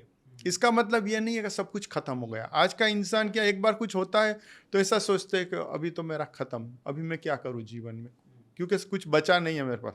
लेकिन एक चीज़ याद रखनी कि आप बचे हो ना, ये प्रूफ करता है कि आप वापस खड़े हो सकते हो। बस इतना खाली आप कॉन्फिडेंस बिल्ड करो खुद में, तो आप आगे बढ़ सकते हो। मैं एक एग्जांपल देता हूँ। एक आदमी सुबह उठता है तो उनके पेरेंट्स घर में से बाहर आते, बेटा मेरी दवाइयाँ ख़त्म हो गई तो लेके आना। तो बोला ठीक है बाबूजी मैं लेके आता हूँ। थोड़ी देर अपने आप को तैयार कर रहा था ऑफिस के लिए, तो उनके 2 बेटे बाहर आए कि डैडी प्रिंसिपल ने बोला है फीस पेंडिंग है, भरी नहीं है। तो बोला बेटा ठीक है मैं कुछ करता हूँ, क्योंकि मीडियम परिवार था। थोड़ी देर हुई तो उसकी वाइफ बोल रही कि घर में खाना नहीं है, कुछ ग्रोसरीज तो आप मंगा दो, कैसे खाएंगे, पैसे भी नहीं है। तो बेचारा बोला ठीक है मैं कुछ करता हूँ, बहू को भी। अभी वो तैयार होके ऑफिस जाने के लिए बाहर निकलता है तो घर का मालिक आता है कि तूने 6 महीने से रेंट पे नहीं किया, मुझे रेंट का पैसा चाहिए, नहीं तो मैं तुझे घर से निकालूंगा। तो उनको भी बोला ठीक है मुझे टाइम दो, मैं कुछ करता हूँ। ऐसे करके बेचारा ऑफिस गया। तो ऑफिस में काम कर रहा था, थोड़ी देर हुआ तो उनके बॉस ने उसको बुलाया, उनका जो भी सीनियर था, कि भाई अभी कंपनी लॉस में चल रही है, तो अभी 20-25 लोग को हम जॉब से निकाल रहे हैं, तो आपका भी इसमें नंबर आ गया, तो ये मंथ 30 तारीख आपकी फाइनल है। अभी सोचो वो आदमी, घर में खाना नहीं है, पेरेंट्स के लिए दवाइयाँ नहीं है, बच्चों के लिए स्कूल फी नहीं है, घर का रेंट भरने का पैसा नहीं है, एक जॉब थी वो भी चली गई। अभी वो आदमी क्या करेगा? नॉर्मल आदमी सुसाइड की तरह सोचता है, लेकिन ये बंदा की हालत क्या थी? ये इतना अच्छा इंसान था कि जहाँ रहता था वहाँ मेडिकल स्टोर वाले से अच्छा रिलेशन था, क्योंकि वो ईमानदार था, कभी किसी से झगड़ा नहीं कर रहा था, सबको प्यार मोहब्बत से मिलता था। जो ग्रोसरी वाली जो सुपरमार्केट वाला था उनसे अच्छा रिलेशन था, स्कूल में अच्छा था। अभी उनकी जॉब चली गई तो उसने क्या किया? हर जगह पे जाके बात किया। मेडिकल स्टोर वालों को बोला मेरे पास पैसा नहीं है, मेरे फादर की हालत ख़राब है, मैं तुझे दे दूंगा, तू मुझे जानता है मैं कभी किसी का पैसा आज तक खाया नहीं हूँ। उसने दवाइयाँ दी। ग्रोसरी जाके ग्रोसरी वाले से बात किया, ग्रोसरी वाले ने बोला लेके जाओ, आपसे कौन, आपको हम जानते चले इतने सालों से, आप कभी किसी का पैसा नहीं खाओगे, आप लेके जाओ। प्रिंसिपल से जाके मिला तो बोला कोई प्रॉब्लम नहीं, अगले 6 महीने तक फीस नहीं भरना, कोई इश्यू नहीं है। रेंट वाले से बात की, ऐसे करके सबको पटा लिया उसने। क्यों? कि वो आदमी ईमानदारी से अपने नाम और अपना रेपुटेशन सलामत रखा था। अभी आप बिलीव करो, उसका जॉब 30 तारीख को खत्म हो गया, उसको दूसरी जॉब मिल गई जो उससे ज्यादा अच्छी और ज्यादा तनख्वाह वाली मिली। और उन लोगों से सारी चीज लेके आया, घर भी चल गया, प्रॉब्लम भी सॉल्व हो गया और बेटर अपॉर्चुनिटी मिल गई। तो हमेशा अपॉर्चुनिटी हमारी पीछे होती है, सिर्फ हमें वो चैलेंजेस के टाइम पे थोड़ा पेशेंस रख के अपने आप को संभालना है। उसने संभाला, सबसे बात किया, वो भागे नहीं प्रॉब्लम से। हर इंसान के पास जाके बात किया, उसने लैंडलॉर्ड वाले से बात किया, ग्रोसरी वाले से बात किया, मेडिकल स्टोर वाले, सबसे बात करा। और सबका, क्योंकि सब उनको जानते थे कि ये बंदा ईमानदार है, ये इतने साल से हम उनको देख रहे हैं, बहुत अच्छा इंसान है, ये कभी पैसा खाएगा नहीं। और उसके सारे प्रॉब्लम सोल्व हो गए और जॉब भी उसको अच्छी मिल गई। तो ये रियलिटी है लाइफ की कि आप हिम्मत मत हारो, सिर्फ अपना नाम और अपनी जो भी है अपनी ईमानदारी उनको बरकरार रखो, तो आपका चीजें सारे होगी। प्रॉब्लम है ना वो सोल्व हो जाएंगे। राइट, आई थिंक कैरेक्टर, अपना एक कैरेक्टर बना के रखो, अच्छा कैरेक्टर। लोग कई character। बार पर्सनैलिटी बनाने पे बहुत काम करते हैं लेकिन कैरेक्टर पे काम नहीं करते। आपका कैरेक्टर ये होता है कि आप कितना अच्छा इंसान हो, आप किससे कितने अच्छे से बात करते हो, कि आप चोरी कर रहे हो कि नहीं कर रहे हो। और मैंने नोटिस करा, ये जितनी भी रिलीजियस किताबें होती है, डेप्थ वाली बातें होती है, इससे जो वाइज हो जाता है एक टाइम बाद, वो हमेशा कैरेक्टर वाला इंसान बनने के लिए ज़्यादा सजेस्ट करता है, ना कि चलो ठीक है कपड़ा ठीक नहीं है चल जाएगा लेकिन दिल अच्छा होना चाहिए, दिल अच्छा है ना। वो जाकिर खान बोलता है ना कि आदमी काम 19-20 रहेगा चलेगा, आदमी 20 होना चाहिए। आदमी भी तो वो बहुत सही बात बोली। सही आदमी बात। 20 रहेगा तो काम थोड़ा 19-20 चल चल जाता है। जाता है, चल और जाता है। वही अच्छे इंसान बनो, और अच्छे Exactly। इंसान, वही सिंपल बात है कि शायद 100 साल 1000 साल पहले भी यही सिखाई जा रही थी, आज भी यही आज सिखाई जा भी रही है। है, और शायद 1000 साल बाद भी यही सिखाई यही- जाएगी। यही। बट प्रॉब्लम ये कि हम लोग वो बात छोड़ के बाकी और क्या बातें हैं भाई उसके ऊपर बात करते वाली चीजें करेंगे। तो ये क्योंकि लोग कोर, भागते हैं ना, प्रॉब्लम से डरते हैं और भागते हैं। आज फियर इतना घुस गया है ना हर एक इंसान के दिल में कि हर चीज से इंसान डरता है, हर चीज से इंसान भागता है। भागने की जरूरत नहीं। आज प्रॉब्लम हमारी लाइफ में आता है तो हम क्वेश्चंस करते हैं, वाई मेरी लाइफ में। वाई की जगह पे चेंज करके व्हाट कर दो, कि मैं क्या करूँ, कि what can I do to resolve this problem, rather than why मेरे ऊपर इतने प्रॉब्लम्स आए। अरे भाई प्रॉब्लम्स हर एक इंसान की जिंदगी में आते हैं, बट चेंज करो, थोड़ा एटीट्यूड चेंज करो, थोड़ी अपनी सोच को चेंज करो, वाई की जगह पे व्हाट कर दो, तो सारे प्रॉब्लम का सॉल्यूशन आपको मिल जाएगा। तब जब आप सर अपने लो पॉइंट्स में, कई बार आपकी लाइफ में लो पॉइंट्स आए, जब तंगे हुए, बहुत सारी चीज़ें जीरो पे हो गई, तो तब आपकी भी मेंटालिटी, आपने क्योंकि किताबें पढ़ के रखी थी इसलिए ये था कि नहीं यार वापस से कुछ अच्छी अपॉर्चुनिटी मिलेगी, और ऐसा कुछ हुआ? कुछ ऐसा एग्जाम्पल दे सकते हो कि यार पहले से बेटर हो गया ऐसा कुछ? हर बार हुआ है, वो बेटर ही हुआ है, सच्ची में बेटर ही हुआ है हर बार। देखो हमारे साथ ये इंसिडेंट हुआ जो मैंने बताया, तो मैं अफ्रीका में रहता था। 35 years I was living in Africa. 35 साल हम अफ्रीका में रहे जब से हम गए थे, 86 टू 2020 तक। 2020 में हम दुबई यूएई में मूव हो गए बिकॉज ऑफ द जो इंसिडेंट जो मैंने बताया, जो किडनैपिंग वाला हुआ था। तो 20 दिन हमने तकलीफ गुजारी, बहुत सारे चैलेंज, लेकिन दुबई आ गए।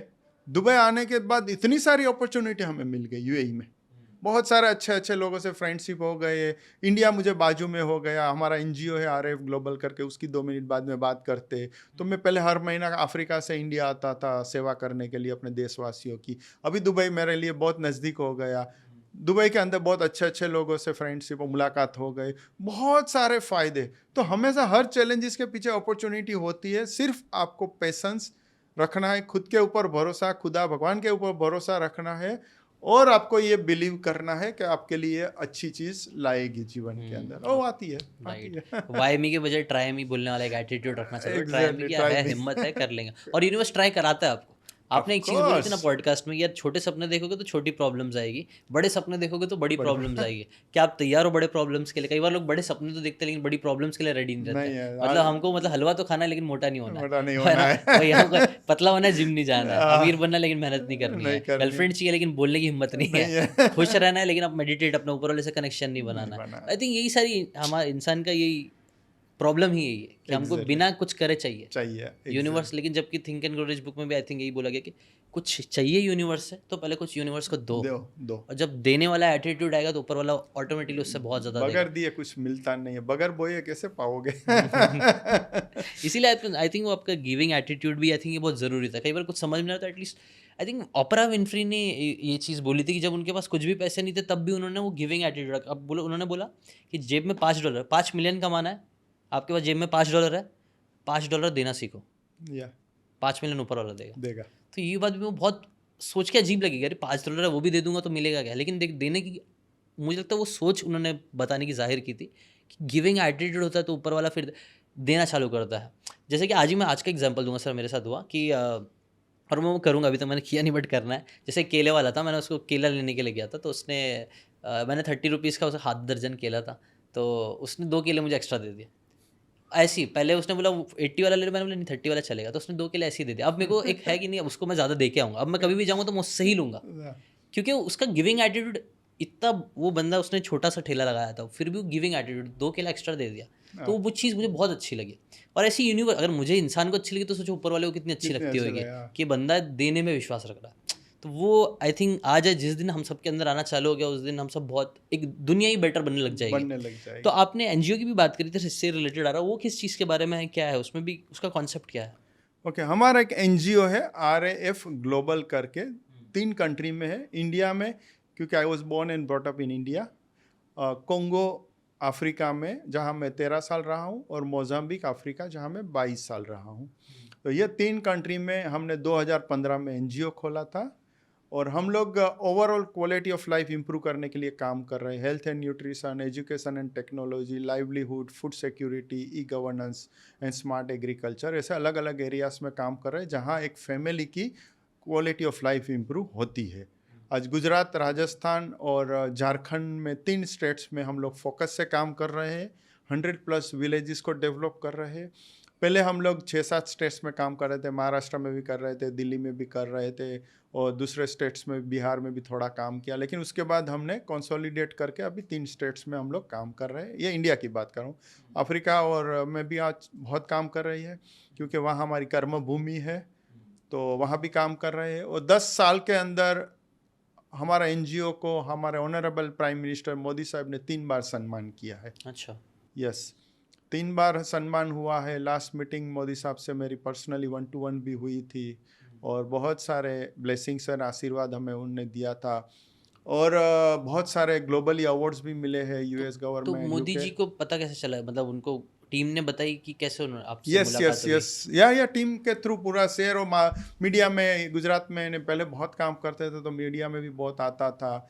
और इसके अलावा भी बहुत सारे जो हम काम कर रहे हैं उसकी नोंद मिनिस्टर्स और चीफ मिनिस्टर्स लेते थे, तो वहाँ पहुँच के उसके बाद उनके तक पहुँच गई बात, तो उसने हमें इनवाइट किया, बुलाया, बातें किया, सुना क्या कर रहे हो, हमने बहुत सुना है आपके बारे में, तो हमें बहुत अच्छा लगा कि इतना हम जो काम कर रहे हैं, अच्छा काम कर रहे हो, इतने बड़े बड़े सीनियर हमारे लीडर्स तक हमारी बातें पहुंचती, हमारा काम पहुंचता है, क्योंकि हम जो काम कर रहे हैं लास्ट माइलेज के विलेजेस में हम काम कर रहे हैं। अब झारखंड की बात करो तो बाड़मेर है, हाँ, एग्जाम्पल जैसलमेर दे है, सकते हो आप सर, कैसे किसी तो कैसा हो रहा है? हाँ। बहुत ड्राई स्टेट है, जो ड्राइड सिटीज़ जहाँ कुछ नहीं है, वहाँ बहुत लोग काम भी नहीं करते, ऐसे विलेजेस को हम डेवलप कर रहे हैं। तो कहीं ना कहीं गवर्नमेंट नोंद लेती है, और कहीं ना कहीं हमें ये रिकॉग्निशन मिलता है। बहुत सारे ग्लोबली भी अवार्ड्स मिले हैं।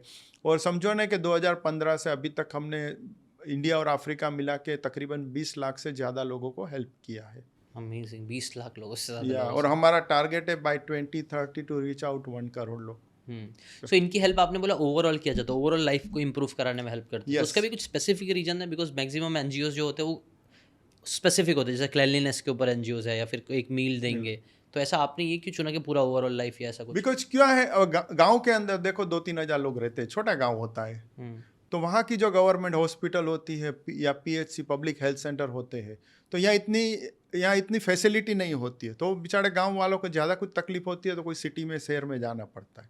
तो वो गांव की जो हॉस्पिटल होती है, वहाँ की नीड के हिसाब से वो हॉस्पिटल या पब्लिक हेल्थ सेंटर की क्वालिटी हम इम्प्रूव कर देते हैं कि वहाँ की रिक्वायरमेंट क्या है। अच्छे डॉक्टर्स चाहिए, अच्छी नर्सिस चाहिए, इक्विपमेंट चाहिए, दवाइयाँ चाहिए, तो उनके साथ तो MOU साइन करके वो हॉस्पिटल्स को हम इम्प्रूव कर देते हैं। अच्छा, ओके। सेम थिंग वहाँ की गवर्नमेंट स्कूल्स होती है। अभी बच्चे बेचारे कहाँ पढ़ने जाएंगे, छोटे से गांव में रह रहे, गरीबी इतनी है, कहाँ शहर में पढ़ने जाएंगे। तो वहाँ की जो स्कूल्स होती है, वहाँ हम लोग टेक्नोलॉजी डाल देते हैं, बच्चों को टेबलेट्स देते हैं, वहाँ की जो फर्नीचर की या जो भी इम्प्रूवमेंट चाहिए, यूनिफॉर्म बच्चों को चाहिए, टीचर्स ट्रेनिंग कराते हैं गाँवों के अंदर ताकि बच्चों को अच्छा एजुकेशन टीचर्स दे सके। ऐसे करके स्कूल्स की एजुकेशन की हम लोग इम्प्रूव कर देते। इसके अलावा livelihood for women and main. अभी गांव के अंदर हस्बैंड काम पे जाता है, बच्चा काम पे जाता है या स्कूल जाता है, लेकिन घर पे बैठी हुई महिला कुछ नहीं करती। उनको कोई आइडिया नहीं है, कोई पढ़ाई लिखाई नहीं है, बेचारी घर पे बैठी है, पूरा दिन टाइम वेस्ट कर रही है, उसको कुछ समझ में नहीं आता है। हस्बैंड शाम को आता है, वो भी कभी ऐसा हस्बैंड भी होता है दारू पी के आता है, वो मारता है, धमाल करते।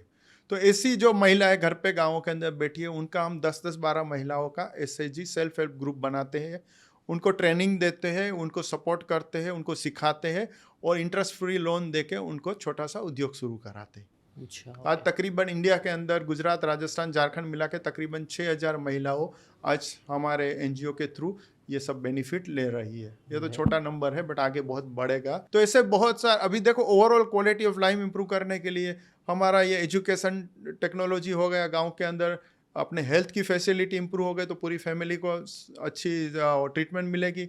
ये महिला घर पे बैठी थी, उनके लिए लाइवलीहुड शुरू हो गया। इसके बाद हम बात करते हैं तो स्मार्ट एग्रीकल्चर, जो गाँवों के अंदर खेती होती है, उनके पास छोटी ज़मीन होती है, वो ज़मीन आज बंजर बन गई है क्योंकि इतना केमिकल यूज़ हुआ है। तो हम उनको बंजर ज़मीन को वापस कैसे जीवित करें, उनके लिए जो चीज़ें एक्सपर्ट्स हायर करके उनको सिखाते हैं। अच्छा। उनको जो भी तो ज़मीन अच्छी वापस हो जाती है? वापस जिंदा होती है। यस अच्छा, करते हैं बहुत। अभी हमारा एक कॉन्क्लेव था, अभी नहीं, लास्ट ईयर की बात है, तो हमारे चीफ गेस्ट थे गुजरात के जो गवर्नर साहब है, ऑनरेबल देवराज जी, वो एग्रीकल्चर के बहुत एक्सपर्ट्स है।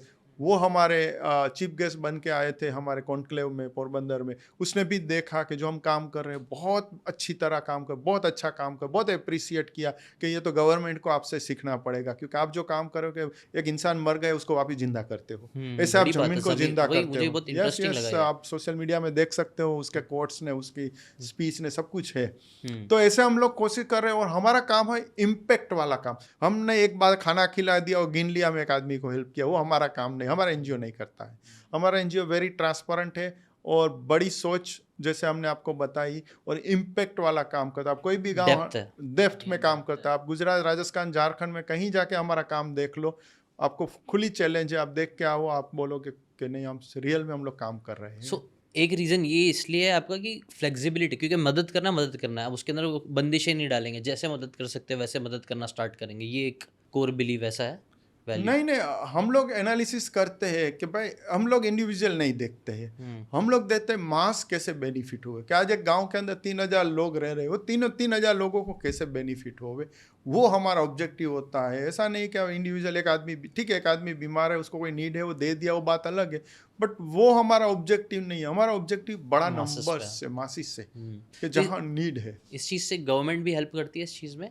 गवर्नमेंट से हम फाइनेंशियली हेल्प अभी तक नहीं लिया है, बट गवर्नमेंट हमें बहुत सपोर्ट करती है, बहुत मोटिवेट करती है हमें। हमारे इवेंट्स में भी आते हैं मिनिस्टर्स ने और अप्रिशिएट भी करते हैं, अवार्ड्स भी दे, सम्मान भी करते हैं। आप देखते हो बहुत सारे, अभी तक 56 अवार्ड्स 10 साल में मिले हैं ग्लोबली हमें। और जैसे मैंने बताया, मोदी साहब ने 3 बार सम्मान कर लिया, बात ही खत्म हो जाती है। हमारे प्राइम मिनिस्टर जो सबके दिल में बसे, वही 3 बार। तो कहने का मतलब क्या है कि हमारा काम जो है ना वो बोलता है, हम ज़्यादा नहीं बोलते हैं, इसके लिए हम ज़्यादा वो शोर शराबा हमारी साइड से नहीं होता है, बट ठीक है कभी कभार ऐसे पॉडकास्ट में आ गए तो हमने बोल दिया, बाकी हमारा काम बोलता है और ऊपर वाला को हम नहीं, दिखाते वेरी हैं। Nice sir. आई थिंक कई सारे लोगों का सपना होता है, मैंने खुद कई सारे लोगों के साथ पॉडकास्ट किया है, मेरे दोस्त भी कई सारे लोग हैं जो लोग का सपना होता है कि मुझे मोदी जी से मिलना है। तो अगर आप मोदी जी 3 बार आपसे मिल लिए हैं तो और वो लास्ट अपना, meeting you won't believe by 22 minutes तक चली थी, 1 to 1, there was nobody else. और वो क्यों अगेन गिविंग नेचर यस, है ना, आपने मतलब करा, काम करा, मतलब सिर्फ बोला नहीं, सिर्फ मिलना मिलना मिलना, कुछ रीज़न होना चाहिए ना। Of course. तो वो एक मकसद, एक मिशन, एक पर्पस। यस, तो ये सारी चीज़ें मतलब अगेन ये सारी चीज़ें यंग होते तो समझ में ही नहीं आती कि क्या होता है, पर्पस क्या है, विजन क्या है, ये क्या है। मुझे मुझे खुद को याद है सर, 8-10 साल पहले जब ये सब वर्ड्स में पढ़ता था मुझे समझ में नहीं आता था क्या विजन, क्या पर्पस, क्या है ये, सीधा बताओ ना भाई पैसे कैसे कमा सकते हैं। तो लोग है ना, और अब मुझे समझ में आता है कि why purpose is important, why vision is important, because वो आएगा तो फिर पैसा अपने आप आना चालू होता है। देखो जैसे आपने बताया ना पैसा कैसे बनाए, लोगों को एक ही चीज पता है कि हमें जीवन में सफल होना है तो पैसा कमाना है, पैसा कमाना वो एक सफलता है, लाइफ सफलता, जीवन सफलता वो दूसरी चीज है। जीवन की सफलता में बैलेंस होता है। आप प्रोफेशनल लाइफ में भी आप सफल हो, आप हेल्थ वाइज आप सफल हो कि आप हेल्थ का टेक केयर करते हो, regular exercise, yoga, walk, gym जो भी करते हो, आपकी जो फैमिली रिस्पॉन्सिबिलिटी उनको आप सही तरह फुलफिल करते हो, इनफ टाइम देते हो बच्चों को, वाइफ को, फैमिली को, पेरेंट्स को, और आपकी जो religious, moral and social responsibility है, जो मानव सेवा है या मेडिटेशन या प्रेयर्स है या जो भी धर्म में मानते हो, तो लाइफ सफल उसको कहते हैं जहाँ बैलेंस होता है। सिर्फ पैसा कमाना है, बस सुबह शाम पैसा पैसा पैसा ही करना है, तो एक दिन जब जाओगे तो वो बुक में अंदर निधन ही लिखे जाओगे, आप बोलोगे नहीं पैसे वाला गया निधन गया। So true. और तस्वीर में लटक जाओगे, कोई पूछने वाला नहीं होगा। नहीं, वेरी ट्रू सर। मैं मतलब मेरे कोर बिलीव्स में, मेरी वैल्यूज में भी यही चार, जैसा मैं 4 पिलर्स ऑफ लाइफ मानता हूँ कि 4 पिलर्स पर अगर हम काम करें तो एक गुड लाइफ, एक अच्छी जिंदगी जी जा सकती है। Health, wealth, relationship, happiness. और हैप्पीनेस में मैं कई बार स्पिरिचुअलिटी को ही जोड़ता हूँ, क्योंकि एट द एंड वही सुकून सबसे ज़्यादा देता है, बाकी तो हर चीज़ टेम्पररी होती है। टेम्पररी, यस यस, हाँ, तो exactly. Very nice. I think यही यही कोर है इस कोर पे। और आपकी स्टोरी एक चीज़ और बता रही है कि ये बैलेंस लाइफ हो सकती है। कई बार है ना, ये भी एक नैरेटिव मार्केट में रहता है कि बैलेंस लाइफ जैसी कोई चीज़ नहीं होती है, आपको कुछ चाहिए तो बस उसी चीज़ के पीछे जाओ, बाकी सारी चीज़ आप भूल जाओ। बट मैं पर्सनली इस चीज़ में बिलीव नहीं करता, मुझे लगता है नहीं कर सकते। हाँ, शायद से आप दुनिया के सबसे अमीर इंसान बनने जाओगे तब आपको शायद हर चीज़ त्याग देनी पड़ेगी, बट क्यों बनना है दुनिया का सबसे अमीर इंसान? एग्जैक्टली, तुम्हारा ऑब्जेक्टिव क्या है बनने के पीछे? हाँ, मतलब ठीक है, ऐसा ऑब्जेक्टिव है कि मैं नहीं दुनिया का सबसे बड़ा अमीर बन जाऊं, मैं करोड़ों लोगों की सेवा करूंगा, तो बात अलग है। हाँ। लेकिन वो तो कहीं ना कहीं से शुरुआत करनी पड़ेगी ना आपको। दूंगा। सर बहुत सारे यूथ होता है जिन लोग, अभी आप एक सक्सेसफुल बिजनेस ओनर हो, आप तो पैसे के उसके ऊपर पहुंच चुके हो, आप सिर्फ लोगों की मदद करने में शुक्र है आपका अल्लाह का। फोकस चल रहा है ना। लेकिन किसी को अगर अभी वो बच्चा, उसको एक स्टेटस तक पहुंचना है, तो उसको आप क्या स्टेप बाय स्टेप कुछ गाइड कर सकते हो कि अगर भाई अभी तू जीरो पे है, अगर तुझे बिजनेस करना है, धंधा करना है, तो ये 3 चीज़ें करना चालू कर दे, ऐसा कुछ है आपके पास? जैसे मैंने बताया, पहली चीज तो क्लैरिटी होनी चाहिए, ड्रीम होना चाहिए। ड्रीम, ओके, क्लैरिटी, बड़ा सोचो, फिर क्लैरिटी लाना चालू करो। क्लैरिटी इंपॉर्टेंट है, और उसके ऊपर आप काम करो जो जो काम में आपका पैशन होवे। आपको बिजनेसमैन बनना है, आपको अकाउंटेंट बनना है, आपको सीए बनना है, आपको सेलिब्रिटी बनना है, आपको पॉलिटिशियंस बनना है, जो भी एरिया के अंदर बनना है, उसकी एक क्लैरिटी आपके पास होनी चाहिए कि भाई मुझे बड़ा होकर बिजनेसमैन बनना है। तो ये एक दिमाग के अंदर डाल दो और पेपर पे लिख दो कि मुझे बिजनेसमैन बनना है। तो वो बिजनेसमैन बनने के लिए जो भी आपकी नीड है आपकी एज के हिसाब से, क्योंकि आज का टाइम है ना डिफरेंट है, जो हम यूथ थे तभी डिफरेंट था। I said 50, I am 56 now, I am talking about 40 years back. तभी टेक्नोलॉजी इतनी डेवलप नहीं थी, ये AI ने GTP ने वो कुछ नहीं था, राइट। तो वो अलग जमाना था, आज अलग जमाना है। आज इन्फ्लुएंसर ऐसे ही बोल के कुछ कमा लेते, पहले ऐसा कुछ नहीं था, राइट। तो जमाना चेंज हो गया। तो आपका पहला पैशंस आपको पता होना चाहिए कि आपको क्या बनना है। बिजनेसमैन बनना है तो उसके अंदर आपको देखना पड़ेगा कि कौन से एरिया के अंदर आपको बिजनेसमैन बनना है। तो हर चीज़ की आप क्लैरिटी रखोगे और लिख के रखो, लिख दो। देखो, लॉन्ग टर्म विजन होता है, शॉर्ट टर्म गोल्स होते हैं।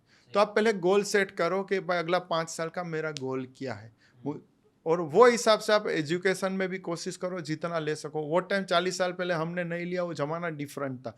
लेकिन आज बगैर एजुकेशन आपके लिए बहुत मुश्किल हो जाएगा, क्योंकि टेक्नोलॉजी बहुत फास्ट डेवलप हो रही है। दूसरी चीज़ है, इंग्लिश आज इंटरनेशनल लैंग्वेज है, बट बहुत इंपॉर्टेंट हो गई क्योंकि दुनिया बहुत छोटी हो गई।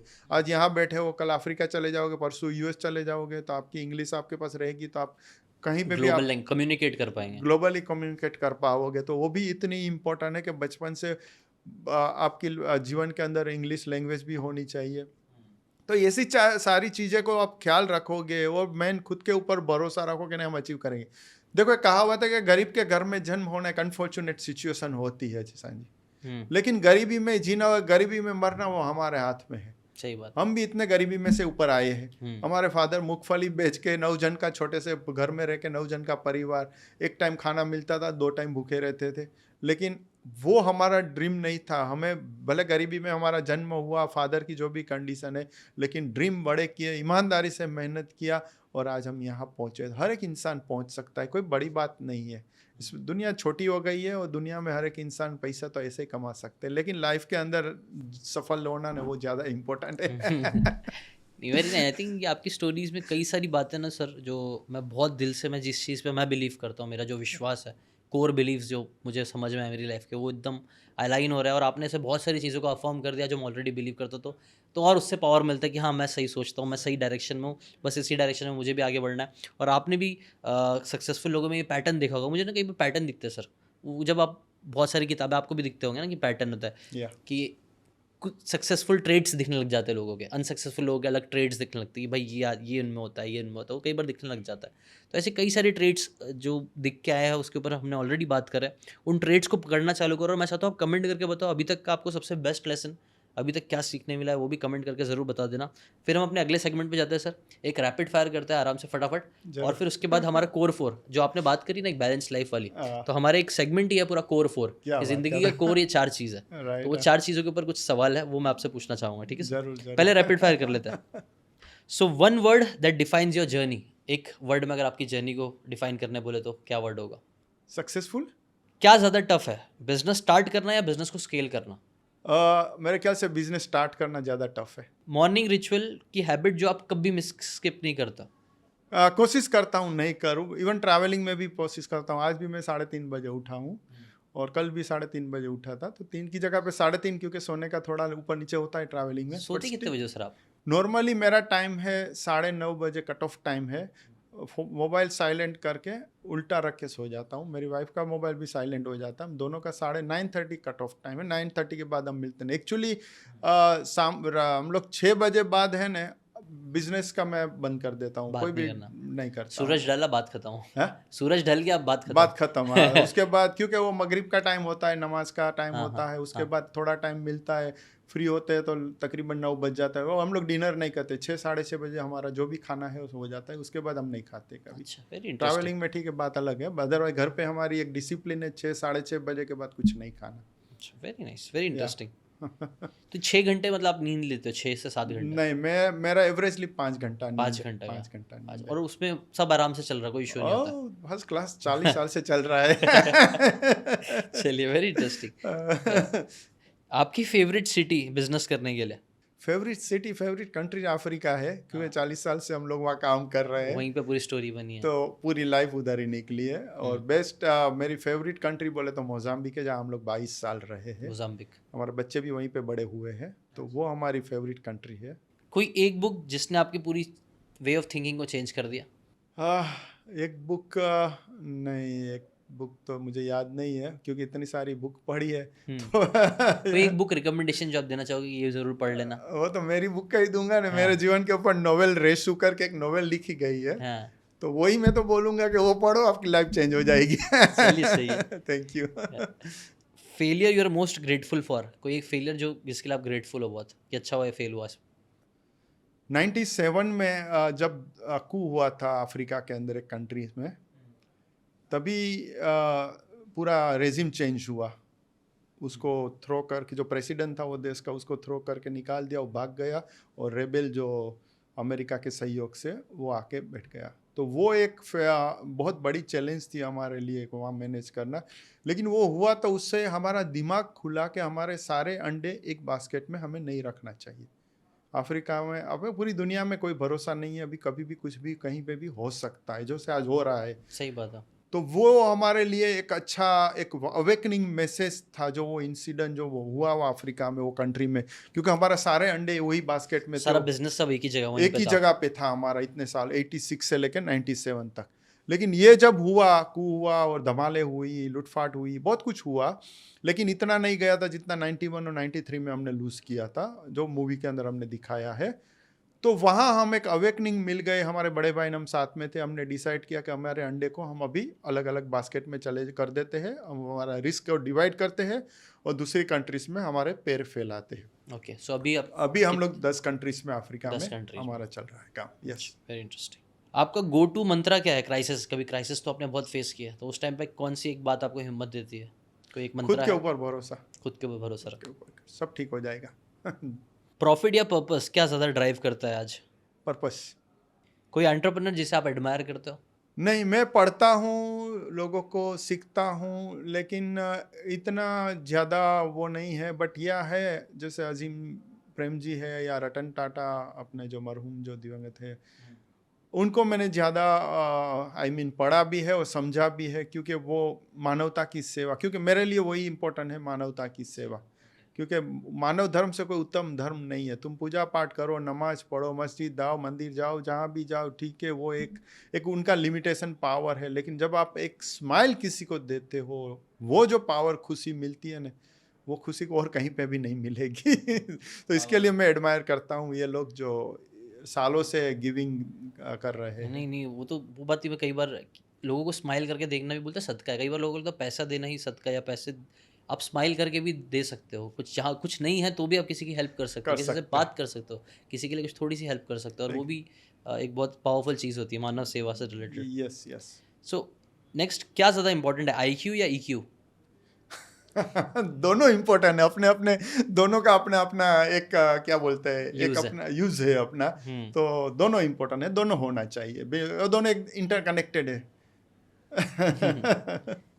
अगर वापस से स्टार्ट करने का कुछ हुआ, ऐसा कुछ सिनेरियो हुआ कि आपको ज़ीरो से वापस से स्टार्ट करना है, तो क्या स्टार्ट करोगे और कैसे स्टार्ट करेंगे आप? फर्स्ट ऑफ ऐसा हुआ तो आई बी द हैप्पीएस्ट पर्सन। अच्छा। हाँ। अच्छा है ना, क्योंकि आप बाउंस बैक करते हो ना, तो आप जहाँ आपने खोया है या जहाँ पहुँचे उससे कहीं ज़्यादा आगे जा सकते हो। जैसे हमारे लाइफ में से 3 बार हुआ है, 91, 93 और 2004। 3 बार ऐसे हुआ है जहाँ हम जीरो हो गए थे और हमने बाउंस बैक किया है। तो वो तीनों इंसिडेंट मूवी में है। हर बार मूवी के ऊपर लेके जाता हूँ आपको। देखिए स्टार्ट तो नहीं, अभी अब स्टार्ट करेंगे तो क्या स्टार्ट करेंगे? अगर अभी ऑफिस से स्टार्ट करने का मौका मिला तो कोई बिजनेस अल्लाह स्पेसिफिक ताला न बिजनेस? करावे। नहीं, देखो हमारा जो एक्सपीरियंस होता है वही से शुरू करेंगे ना हम लोग, नहीं कोई तो रिस्क लेना नहीं चाहेंगे। आज हमारा एक्सपीरियंस है कि भाई जनरल ट्रेडिंग का, इम्पोर्ट एंड डिस्ट्रीब्यूशन एंड चैनो सुपरमार्केट, तो वही शुरू करेंगे जहाँ इतने साल का एक्सपीरियंस है, वही आपको वापस सक्सेस दिलाएगा। सही बात अभी है। बोलो मैं अभी नया स्टार्ट करूँ, मैं जाके कोई दूसरे काम में लग जाऊँ, तो वो तो मेरे लिए स्क्रैच से जीरो से शुरू करना होता है। तो मैं और 5-10 साल सीखने में लगाऊंगा तो मैं तो 70 साल का हो जाऊंगा। सही बात है।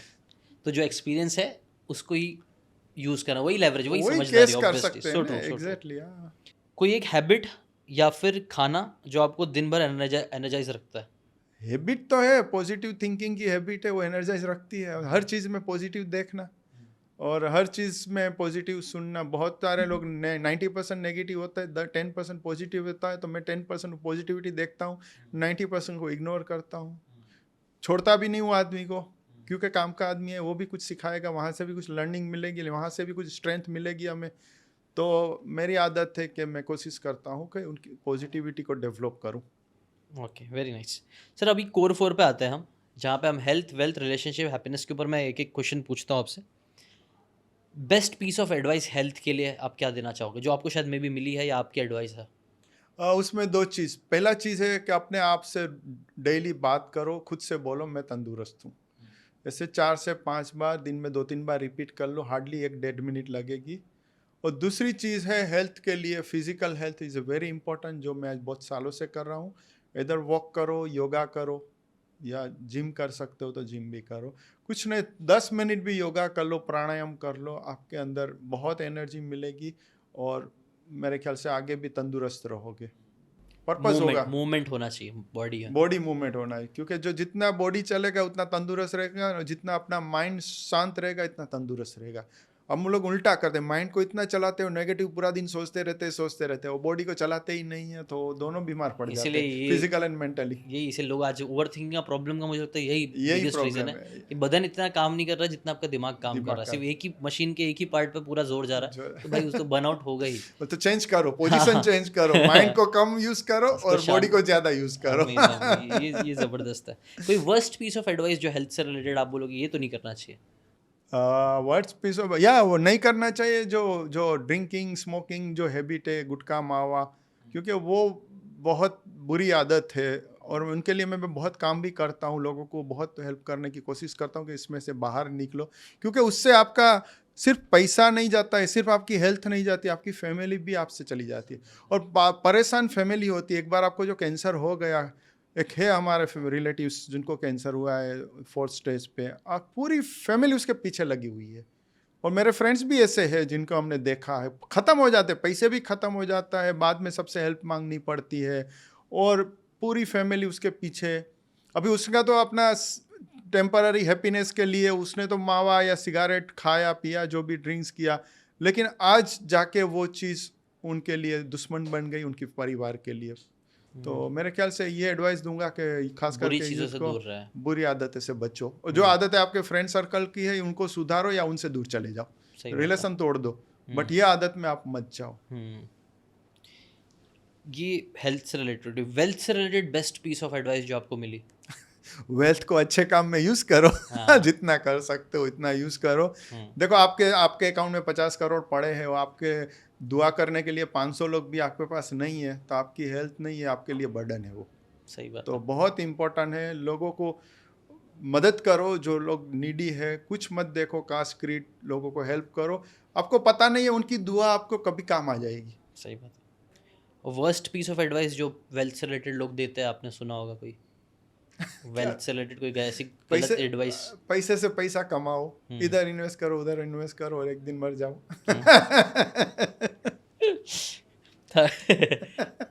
रिलेशनशिप से रिलेटेड करते हैं, best piece of advice relationship maintain रखने के लिए?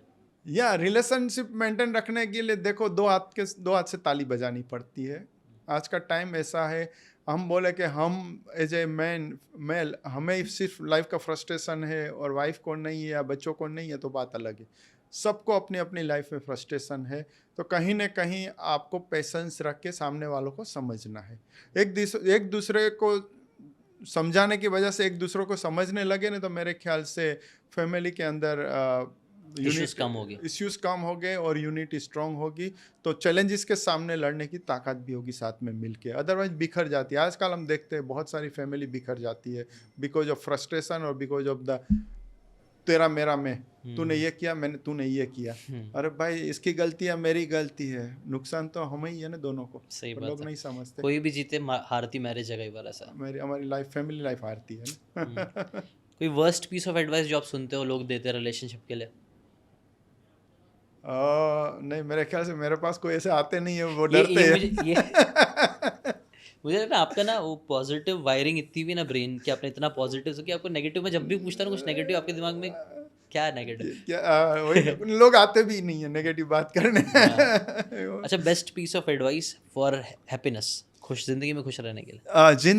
जिंदगी में खुश रहने के लिए बैलेंस लाइफ इम्पोर्टेंट है। जैसे मैंने बताया, मेडिटेशन या सबकॉन्शियस माइंड का जो पावर, अफर्मेशन है, मी टाइम है, ये मेरे ख्याल से लॉन्ग टर्म हैप्पीनेस के लिए, और मानव सेवा ऑफ कोर्स, ये 3-4 चीज़ें जो जीवन में आप उतार दोगे और थोड़ा बहुत भी छोटे छोटे एक्ट भी करोगे ना, क्योंकि small act is a big. Gautam Buddha का कोड है ना कि be kind whenever is possible, it is always possible. अच्छा, be kind whenever is possible and then he said it is always possible.